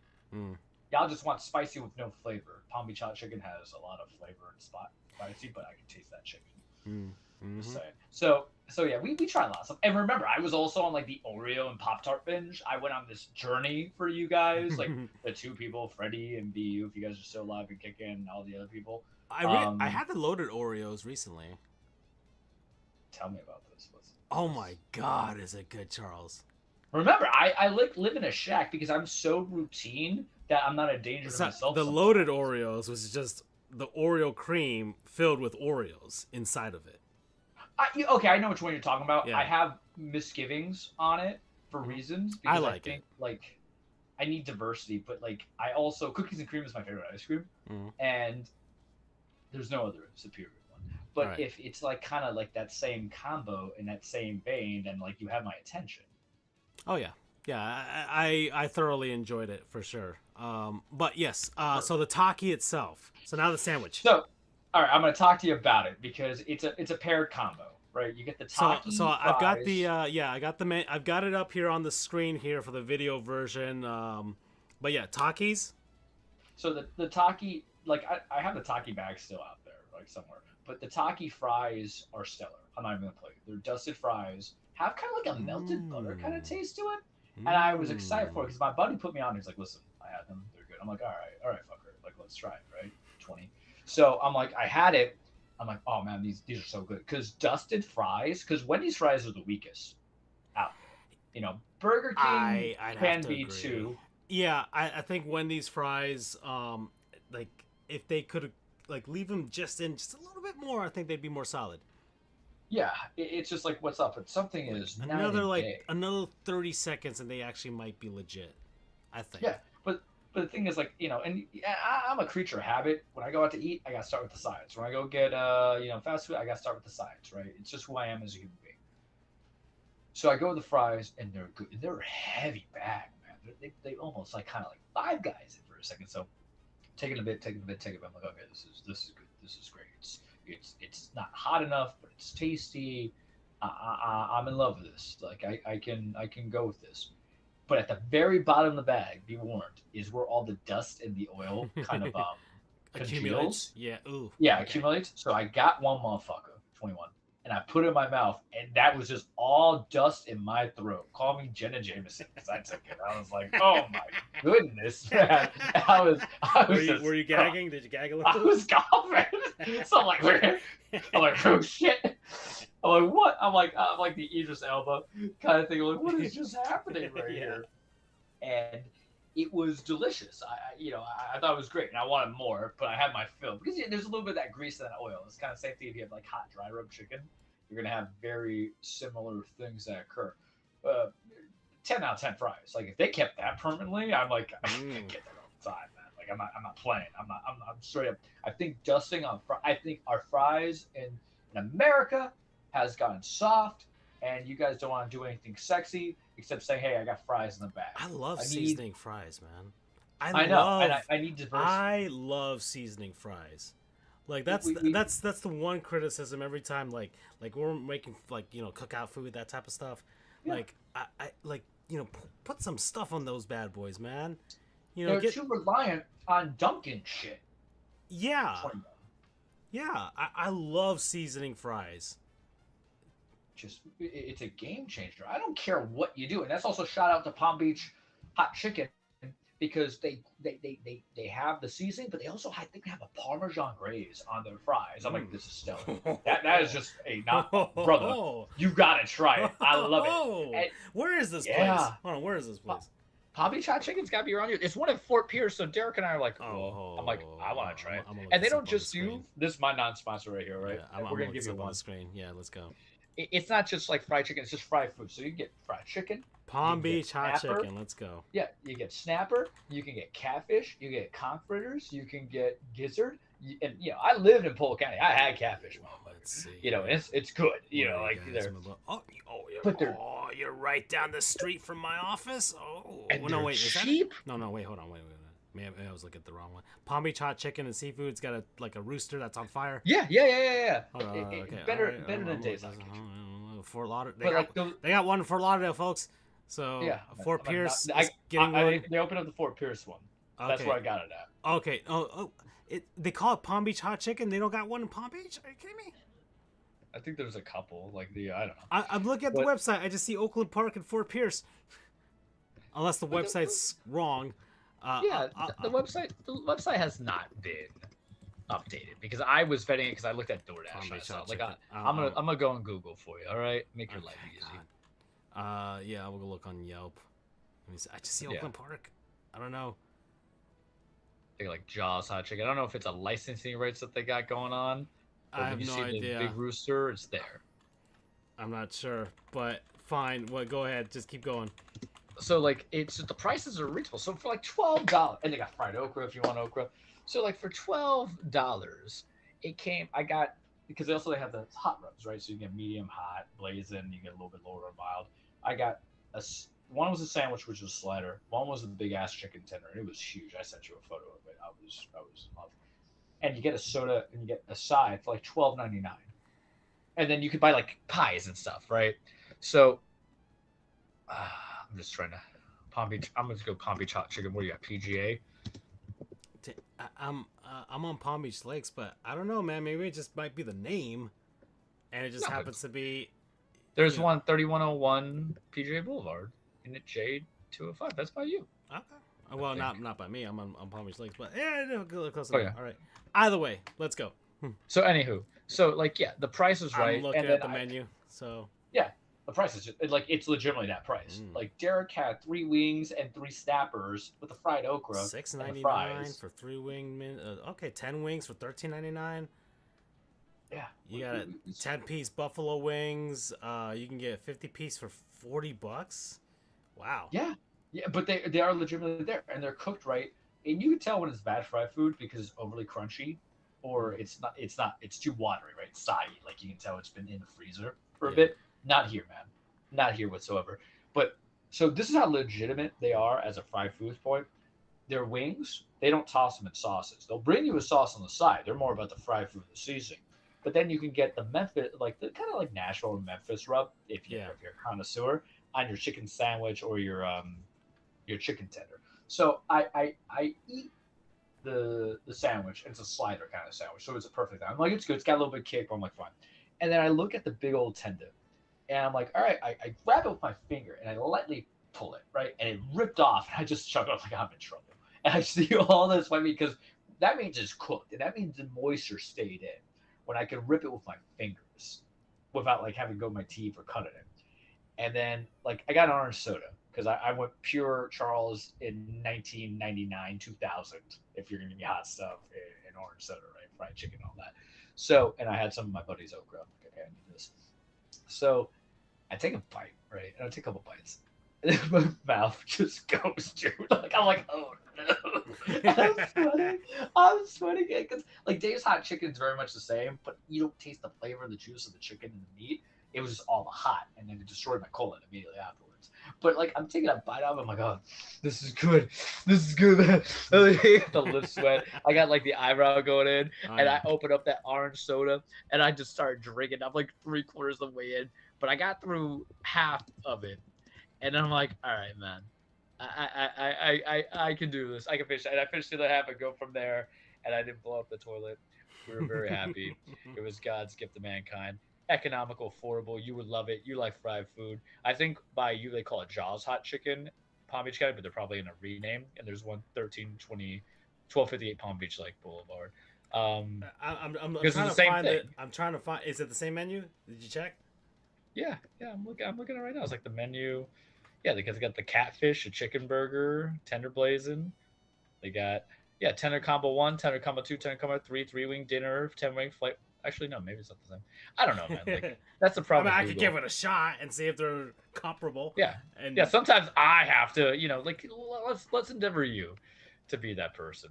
But yeah, Palm Beach hot chicken promo code hot. But yeah, so I eat a lot of weird stuff for us. So I went for the Wendy's, and this fries are stellar.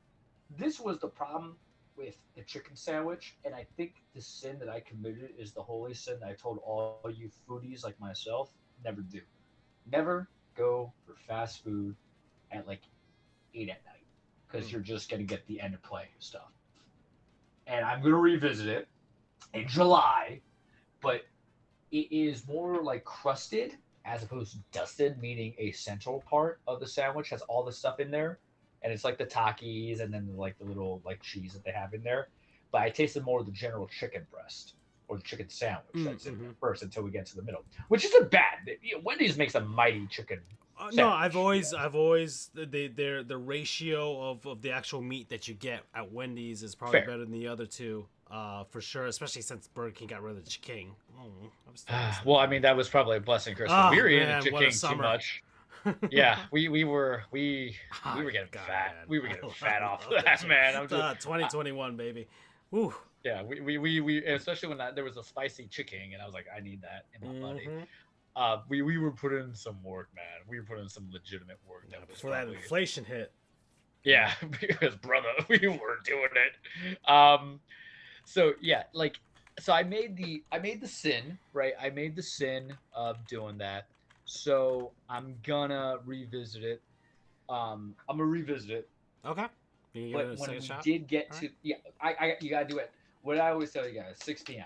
I haven't You burnt want mine for this month, so You can try it, right? Well, Because actually, you no, know, I you- did. I you win. did. I know. I can go into July with it. I'll go into July with it. Yeah. Yeah. Well, the thing is like you're win-win situation anyway because the hot, if it's actually the way it's conveyed, is in the middle as opposed to. I'd rather take a full press dusted as opposed to in the middle, but you can't go wrong with it, right? You can't. So my review of it, Wendy's Takis, is 6.5 Okay. out of 10 for the sandwich, 10 out of 10 for the fries. Remember, fast food purposes, 6.5 is perfectly fine. 6.5 is actually great. 6.5 means I'll order it again. Because if you look at it, it's like demonstrate that, but doesn't pour over to the edge. Your philosophy is you can't have anything more than an 8. You can't have it as a 10. So let's just eliminate the 9 and 10. And you're really putting it at an 8. And I understand when people say it's like, Charles, that's illogical. But I'm like, yeah, but it kind of makes sense for those who eat fast food. Yeah. Because if I'm paying $10 or if I'm giving something a rating of a 10, and maybe I'll reclassify. Say, hey, it's just really good. I recommend it. But it kind of defeats the purpose because fast food's just getting as expensive as a real meal these days. Yeah. And I'm not going to tell nobody, like, don't go for McDonald's when you just get Chipotle at the same price. Chipotle, I get, when I'm in my Fort Pierce office, I have one right there. Have you been tempted on doing some of these new Frosty combinations that Wendy's is doing now? So you know what the thing is even though I have a sweet tooth, yeah. I am so robotic that if it's not in front of me, I won't order it. Right. And because they got the Oreo brownie, they got the Pop-Tart strawberry and a caramel crunch, But I never attack Wendy's for the sweets, believe it or not. I don't do fast food sweets, and it just drives people crazy but I'm that person. I'm like, no, because I'll go see Pop-Tarts, like, yeah, I'm gonna buy this. I'll go see Oreos, like, yeah, I'm gonna buy this. I wish I loved Chips Ahoy more, but they're just not that good. Someone had to say it. You know what I mean? Like they ain't 1997 and they ain't gonna be 97. So if I bought it for a party or someone had it at a party, I'm like, yeah, I'll eat some Chips Ahoy. But they are the last on my mind. Right. I've never really hit because the Red Velvet Chips Ahoy are good though. Well, Red Velvet's a very odd. You gotta want it, man. It's never on like my pantheon of like I need it right now. I rather have Red Velvet cake, right? But I haven't been tempted to do the Frosty Swirls. Partially because if I look at the price of it, and I think that's what dissuades me from getting a lot of sweets, is I think sweets are so jacked up in price that it's really just trying to it's going to make me fat because I eat a lot. People don't realize how much of a big back I am because I could just put food down, man. You've been out with me when we talk. I'm like, yeah, I'm just going to do this Taco Bell. I don't give a shit. Yeah. And I'll just eat anything, but like the price of it isn't like really worth it for me because once you're going into like $4 or $5 range for a sweet like a Frosty and stuff like that, I'm like, well, I could just go to Publix or Walmart and buy their store brand, and then for $6 I have a gallon, and that's how my brain works. It is economical to a degree. You're the one who does it more. I did try the pineapple. It's funny the Panthers' whole thing was with Dairy Queen. I didn't order Dairy Queen at all during the cup run, but yeah, I mean, look at that. That brownie vanilla is $4.19. That's why I was curious as to the price around where we're at. That Pop-Tart strawberry vanilla. I'm like, I don't want that. Like, if you bought it for me, I eat in a heartbeat. Like, especially that Oreo, the Pop-Tart, I eat in a heartbeat, dude. I eat in a heartbeat. But like, $5.49, I can just get Ben and Jerry's myself, dude, or I can get the house brand of Walmart or Publix and call it a day. Yeah. And have more leftover because because the thing is like I think you play a dangerous game of when you're at a restaurant you get the dulce de leche, right? Or you get the tres leches. Oh yeah. Or you'll get like just a regular kind of cake that you want. And at Palm Beach Hot Chicken you can pay for $3.99. Get yourself a little bit of slice of pie. I recommend that. They had a red velvet. They had a red velvet over there. I saw it. I will have that when I go back there. Because I'm going to go back there. Hell high water. If these new opportunities take me away from it, I'm going to still go back and try it. Damn it, on my grave. On my grave, damn it. But, I don't see it's not sexy. It's the same way how people tell me about Sonics. And you go to Sonics. I have a Sonics in I've never had I've never had a good experience at Sonic. Yeah, it's just there. It's just there. I mean, I had a milkshake at Five Guys once. It was actually pretty stellar. But I had that with a burger and fries because, when I'm a fat ass 22. And I just had to blow up that toilet. But I don't want to pay that money because it goes back to the whole logic I was talking about originally at Wendy's. It's like when you have your fast food cheat day, just get as much of the big food that you want. Because $5.49, I'm like, well, that's just if you said, hey, you get the burger and then you get the shake, then I can get you. You know what I mean? But if you're doing the combo and stuff like that, I don't know. It's the same thing when people want to like upcharge for like the specialty sugary drink soda that they're making. right, for yeah. wherever. And I'm like, no, because the thing is, like, I'm actually a very. You guys would think like if they saw me in person, I'd be like this big old like Chad looking guy, but like I actually just drink a lot of water. I don't drink a lot of soda. Um, Yeah, I mean, you and I are both on that. Where I rarely have a. If I have a soda, it's maybe once a month, but I go on like long spells where I don't have it. yeah, And even when I I get have, it with like the fast food meal, I'll maybe drink like a quarter of it. yeah, no, that was me. I had a Coke the other day. And I was like, because it was already there. At that time, I was like trying out everything, so I didn't switch it up. Mm-hmm. And like, I don't even like do my alcohol with like Coke as a mixer because like, no, that's just how you're packing it on, man. Mm-hmm. You know, those are such quick sugars and carbs. Like, okay, so when I got the orange soda at Palmy Tot Chicken, like that Fanta is 71 grams of sugar carbs. Yeah. And God bless, because I needed it at that time. But that's how they get you. But No, would I Fanta's try it? awful Sure. compared to Jarritos. You know, but oh my God, well, but you know, listen, that's like saying that's the setting. Like, we haven't even got soft drinks. there's a whole line of Latin sodas that we could talk about. Inca Cola, man, like you'll lose your teeth. Oh my God, Inca Cola. So one of my best friends when I was growing up was Peruvian. Yeah. Yeah. Inca Cola is. I mean, like I was raised on that and Colombiana. And you guys love your. Why do you love Coca Cola so much? The girls at the job. We like, have you know, Milka, which is like red cherry soda. That's what Nicaraguans love. Yeah, I know Milka. I know Milka. And then the one thing though, and I feel like I'm gonna get crucified for it, but I'm gonna say it because remember, I'm not. Yeah, I don't understand. You listen. Yeah, sure. You call me Hispanic, but I am Latina, right? I don't understand love for Malta to this day. Had it. Yeah. Had it multiple times. Can't marry the motherfucker, you know? Yeah. Malta, I don't even know how to explain it to people. Okay, so this is the best way I'm explaining to the Hispanics out there for the one person who listens. That's not you or me. So, you know this chicha morada, right? Mm-hmm. And there's just, and I've had chicha morada. My grandmother always makes it. And every time I want something to drink, and they're like, oh, I got chicha. I'm like, I don't want chicha. Chicha morada, purple corn, kids. In a liquefied paste, and they tell you it's sweet, and it's not sweet. It's just yeah. So you get chicha, right? Malta to me is like chicha, not in taste, but of it's how it is in reverence. It's a particular group of people, ethnicity, nationality, or demographic. I think the old heads love Malta a lot more than us young kids, and I'm still young, right? At 35 in comparison to who we know we're talking about here. You know, grandma. The same equivalent with like chicha morada. Yarito to this day. You know, it just hits a little bit better. It's tastier. You got 50 flavors. I had the guava. It wasn't bad. You know. Yeah. Look, I like. Do you like Malta? I need you to confirm. No, not really. I've never really been into it. I can get behind chicha, a little bit, yeah. For sure. Like, but what do you even pair it with? Like, I'm sorry, I didn't get off the fisherman field, Grandpa. Yeah. My grandpa lived in Peru, for those who don't know. When you're like, this is the whitest sounding man I ever heard. And you're like, oh, well, I am the legitimate definition of 23.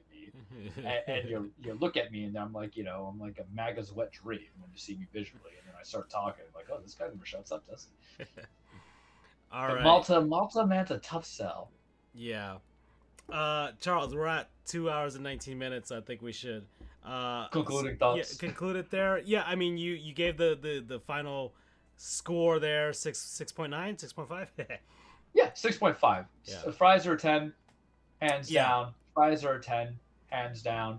6.5, and I will continue. I'll do it. So right. I'm gonna play an interesting thing because I never did this with a season opener, but I don't think we ever had as long as a gap. This is how I'm gonna include my bit. It's posing a question because we got some new opportunities, but I will tell, I guess, ourselves for audio records. I think the show is going to be more consistent now, even with like my classes and stuff like that coming into it. Even with new opportunities, I think it's going to be consistent. Maybe we keep it bi-weekly. Stuff like that. We're not. I get that. I mean, look, so the 6 months, it'll work for me. Not too much, man. School for you, and then it kind of rolled. Like we were kind of sort of ready to go, but then like Switch 2 came out. I was in the middle of the Stanley Cup playoffs, and it was worth it for me, for the Stanley Cup playoffs. We were also burnt out. A little bit. But I mean, this is a long enough gap where we kind of miss it, and also, Yeah, I kind of had that itch for it, especially during the yeah, I playoffs. did too. During the playoffs because, I would appear on Armando's show on Locked On Panthers podcast. Follow him, by the way. So one of my media friends. So I just kind of felt like, man, I haven't done anything creative in a while. I kind of been like, I need to do something, right? I already built my PCs. I was done with that. Like, I didn't have a thing, and my studio was kind of commandeered for the time being, and I actually finally have a shot to use it again. And the playoffs completely occupied my time, where I'm just like, man, I would really like to expound and do this. And now we're back, and I think we came at a good time. Off the cup win, switch to we have like 6 months worth of stuff that we want to talk about for sure. And then run up to baseball. We're gonna get to the All-Star break and the trade deadline, because your team's in it, my team's out of it, and might give you some guys as well. So I also it's have gonna be to fun. catch up. No Garrett Cole, but we have a freed FAP. Yeah, the free that fab. We didn't even talk about that. We could talk about next show. Yeah, this is the relaunch. But the thing how I'm gonna end my portion on, and then we go on, is posing a question. Now that we're back, and we're back. Sorry, kids, we ain't dead yet. Baby is kids. We don't die, we multiply. What is the focus that you want to do? We've always tailored about it. So this is will you be your closing segment. What do you So, want the future or the vision of Sports Goofs 207 to look like? well, I Now mean, that you've had at time to this point, refresh and see. it's never been about it being a sports show exclusively, at least at this point anymore. At the It's a beginning, fandom show now. yeah, and I actually like that better as a description, right? A fandom show, not just about sports, but about gaming and TV and movies. Because I've been watching more movies this year, and you know that. And a few other things that we're enjoying, food especially, and just and our experiences, right? Experiences that we're having as well. Because I didn't talk about going to Denver or going to Baltimore or going to Seattle. I went to Seattle, right? And didn't really talk about that. One either. day I'll go to Chicago, damn it, over my dead body, but I'm gonna do it. Yeah. So there's a few things. So yeah, I kind of want this to be more. And I've been watching other podcasts and seeing how people do it, and I just like the camaraderie and that sort of aspect. And I actually might give it a try to promote this a lot more than I have been recently, because I've just been so preoccupied with the Panthers and everything like that. But the off season's happening, and the Marlins suck, so I kind of have an open space where I can get back to making this my creative outlet again, because I'm done with the PC stuff and all that stuff. So yeah. And that's why I'll find appreciation in the show, and that's why I'm kind of put out there what we look on, because it doesn't change the substance. But the hardest thing was doing literally full-time work and full-time school. And the summer class was actually harder because of the time frame. Like, the classes are easy, like they're not tough. I'm not trying to toot my horn and anything. I'm not trying to finish all things that my classmates did. It's just whatever. It's just you get bogged down with busy work, right? It's about finding time. So I think for me, the ready to come back that I had, as I just got a pirate costume for Wario, super excited, is that I have something that's going to take me away from the mundanity. Like, I spent 7 hours today playing Lies of P. Good game, right? We'll revisit that next week. Yeah, next week we're gonna go through a bit of a gauntlet through reviews of games, because we got a few of them that came out this year, and some of the stuff that we've had in our backlogs. So the idea is that Bukowski said, "Find what you love and let it kill you," and I think for me, I enjoyed and kind of love what we do with it, because you really realize when you and I are professionals, there might be an opportunity that I have that's going to make me into a super professional.